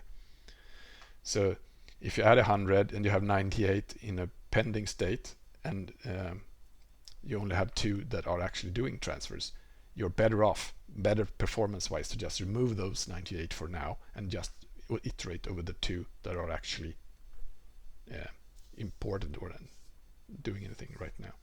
It's not a prioritized list because we don't have priorities like that in curl. You're running, I mean, you're doing yours when you set up libcurl, you set up the multi-handle to do parallel transfers. There's no priority among those transfers. You just, here are 100 transfers that I want to run now, and they run them, the multi-interface. You cannot run one more than any other. They're transfers. You can set sort of characteristics per transfer. You can set, you can cap network speed and stuff like that on individual transfers, but that's separate. Anyway, then, so this particular PR I merged before 8.0.0, but it was bad, obviously, but I didn't see it in time. So I fixed 8.0.0 by reverting this, well, the original version of this PR, this commit, really. I reverted that and then made 8.0.1, and since then I've cleaned up this patch a little bit, and I've rebased it on top of tests with Valgrind enabled and on top of the address sanitizers tests enabled, and I want to rebase them this again on top of the memory sanitizer builds in the CI set. And once I've done that, so I'm just rebasing this on top of master, because it has this memory sanitizer job already in master, and then I just force push this on the branch again, just to get the CI jobs to again verify that this looks good. And once it's done that, I think I will be in a more confident position that I should merge that, take that change again. It turns out really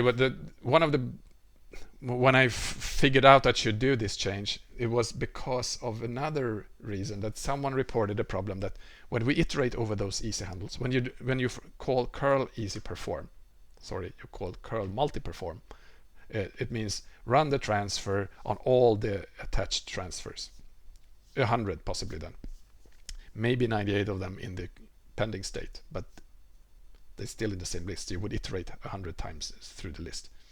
And for every individual easy handle, it would ignore signals, do the operation, and then unignore signals. So that you would do that ignore, unignore 100 times. So that's when I first noticed, wait a minute, if I remove 98 of those handles, you don't have to do ignore, unignore 100 times. You could just do ignore, unignore twice, right?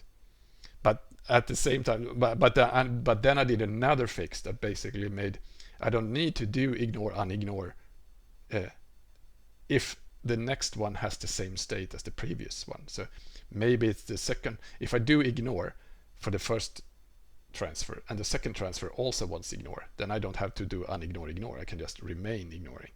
So that's also a very good performance boost, much better actually, and that one is already in 800. So even if it's 100 transfers, usually you have just the same ignore state for all of them, so you would just do ignore and then unignore once each, then even if you have 100 handles. And iterating through 100 handles in a linked list on a modern CPU is a very, very fast operation anyway.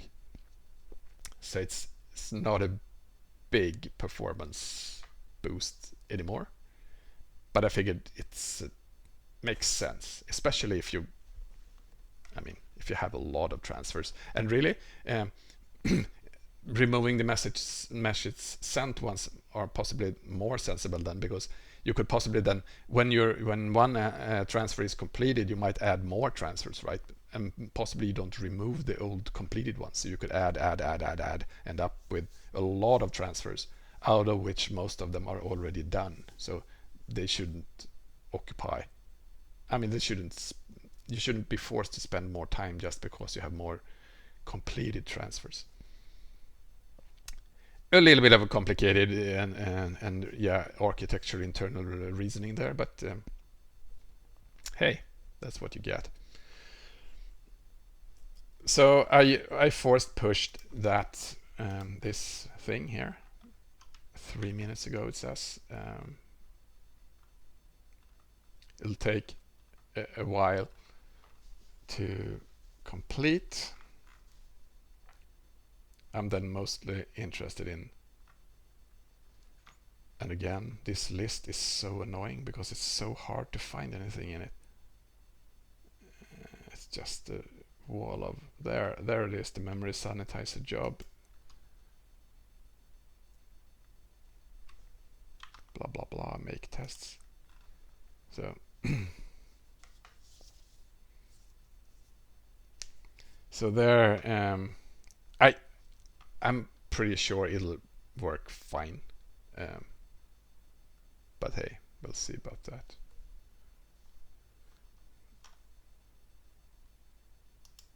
It's a bit annoying that you don't see my entire browser window, you just see part of it.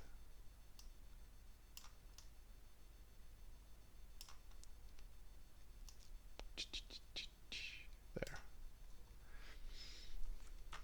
Maybe it doesn't matter.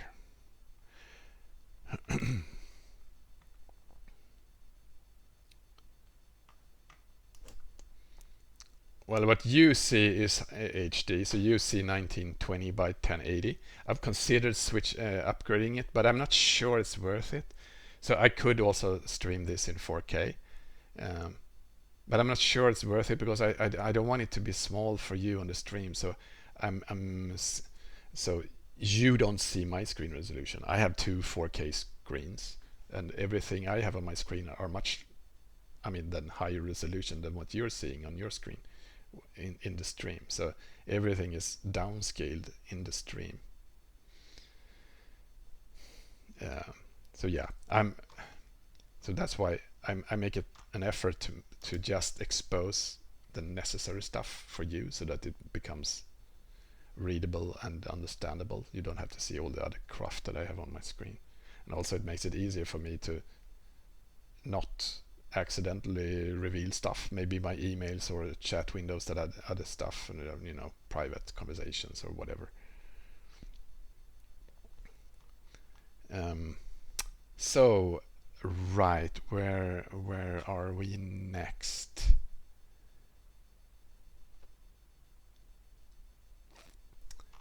Yeah, I had this. I mentioned we talked about the RTP stuff. So this is the patch I reviewed earlier, 10.808, and I actually have this one pending, convert mallocs to dynbuf, and this is the one I was talking about before.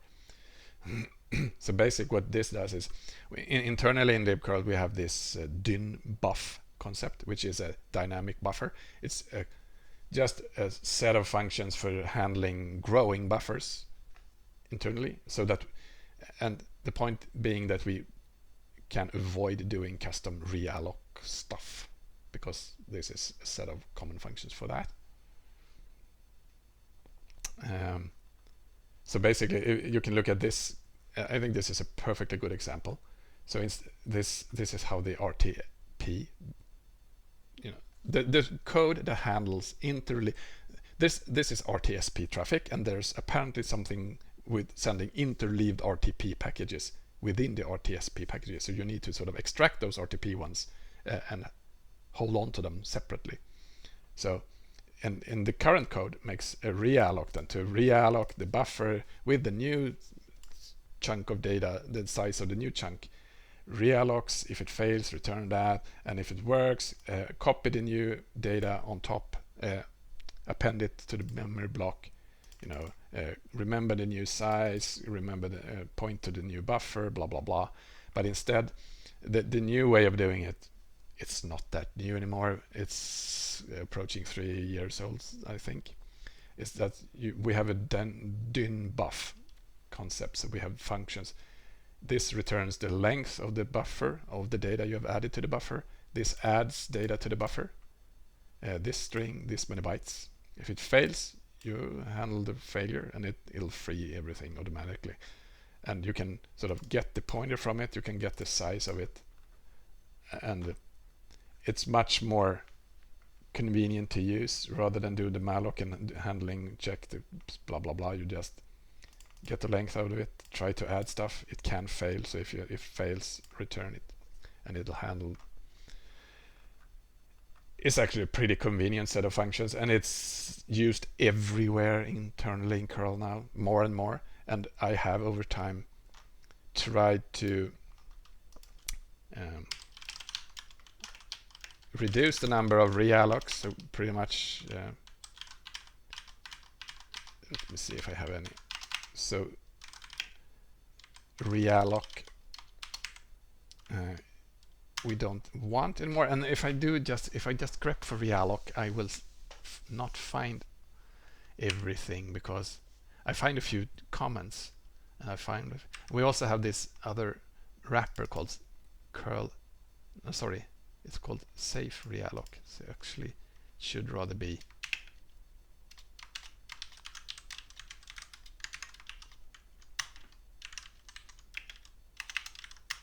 and it's not, it's one of these, right? I think it's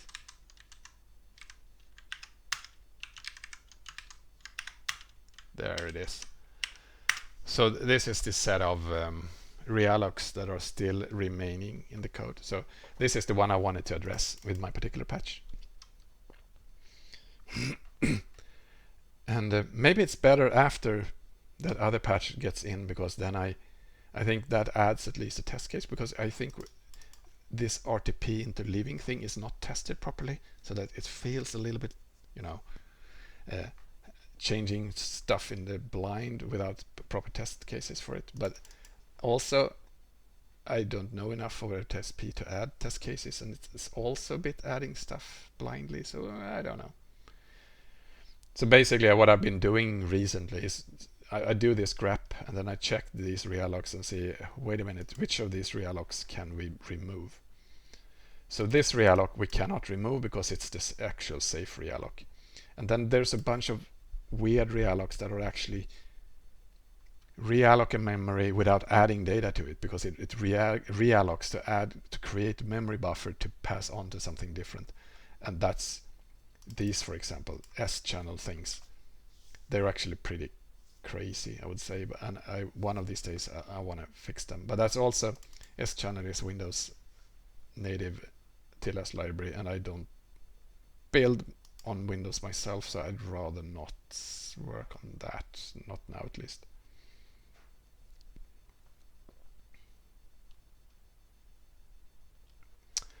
Yeah, so that I don't want to break his patch, and that's why one of the reasons why I want to wait with this realloc fix, and possibly also if he changes the logic a little bit, so maybe I it makes sense to just wait with it. And since this seems to work, it's not urgent either. So while I want to over time basically more or less say that we should never use realloc anywhere in the code, as you can see, we're not quite there yet. I think this is what's 15 reallocs still, and some of them are going to be more or less impossible. I mean, the dynbuff implementation itself, of course, uses realloc, so that has to remain. I think this is for Windows, for get and stuff. I think that pretty much has to use realloc, and then yeah, a few others that are really hard to remove or are in areas that are hard to test. So I'm still pretty happy with being down to just 15. Over the years we've had many more. And talking about removing functions, I've also recently been going over and removed calls to scanf, because I think scanf is a little bit of a I should have a graph of number of reallocs, but I don't. I figure that's a little bit too inside baseball thing. So I wanted to remove. Wait a minute. Remove scanf calls, basically because they're a bit error prone. They're a bit too magic and too easy to do mistakes with. So just as a little bit of a precaution, I think, for example, like this. I'm not happy with this kind of pattern matching magic, and also because it's hard for user to understand which of these, I mean, how many white spaces does it actually allow to be here, for example, and stuff like that. So that's why I'm slowly, gradually removing scanf. I think I should remove this one. Oh, I think I did, but it, yeah. I wonder if I have. I actually, I think I started them, but this is a really complicated one. Yeah. For some parsing, scanf is really convenient. So I think I started fixing this, but it turned out to be rather messy. Let me see if I have that.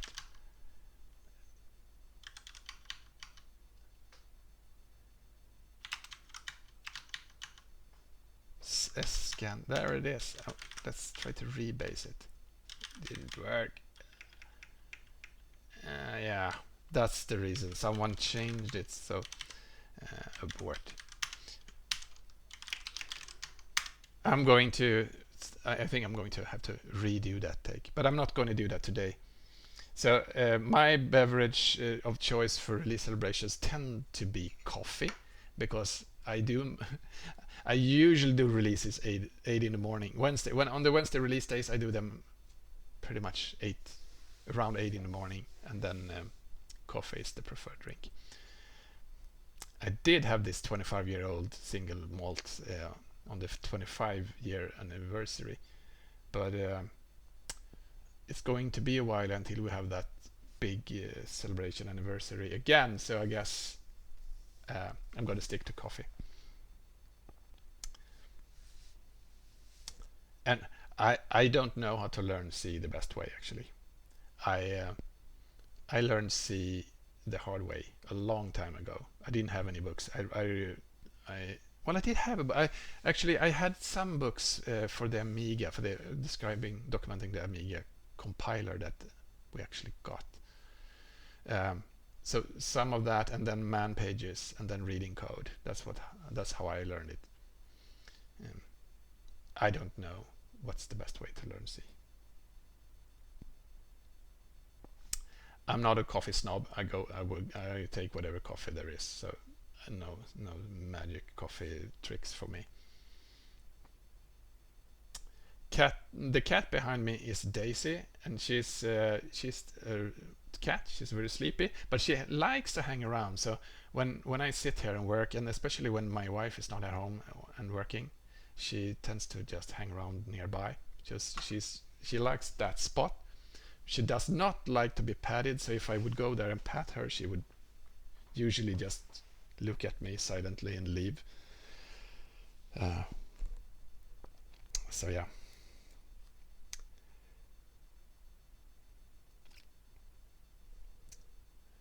I don't think the standard library for C is bad. I think it comes with, I mean, C in general has a lot of footcans, so you can easily hurt yourself if you don't pay attention and are careful.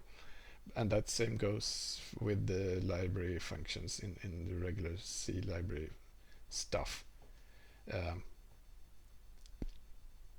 so I don't really recommend any particular replacement.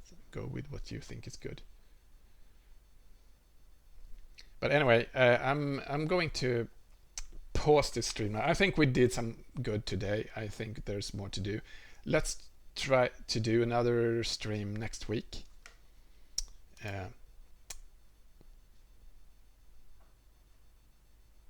Maybe Tuesday. It'll depend on what happens. So if you wanted to see I did this roadmap webinar yesterday. So if you want to see a brand new curl video, you can go to my YouTube thing and find it there, or you can get this link. That's the roadmap video I made yesterday. It's just, that's 17 minutes, just briefly talking through the highlights that I want to do in curl this year. Nothing sort of magic or strange about it, but if you're curious. Otherwise, I'm going to pause this, head out downstairs and raid my kitchen, see what kind of lunch I can get, and then go do some grocery shopping, I think, and then be back in the afternoon and see if I can maybe refresh that RTP Dynbuff patch or something. So what's the issue state right now? CPU usage of curl poll. Yeah, that was a little bit curious. We need more info. JSON data encoded as UTF, really complicated and mostly a Windows thing. I'm not sure we can do anything about it. Test. This is Dan's work on converting the test suite into running things in parallel. Awesome work, but it's not something for me to address right now. Maybe we should add this discouragement comment about Quiche,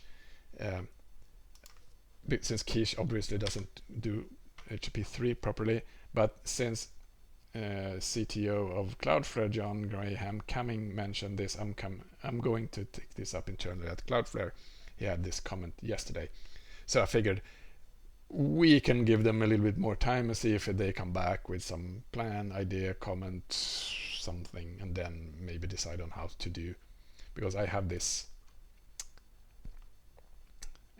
PR, so maybe I'll put a warning if you select Quiche for H3, basically because of that restriction.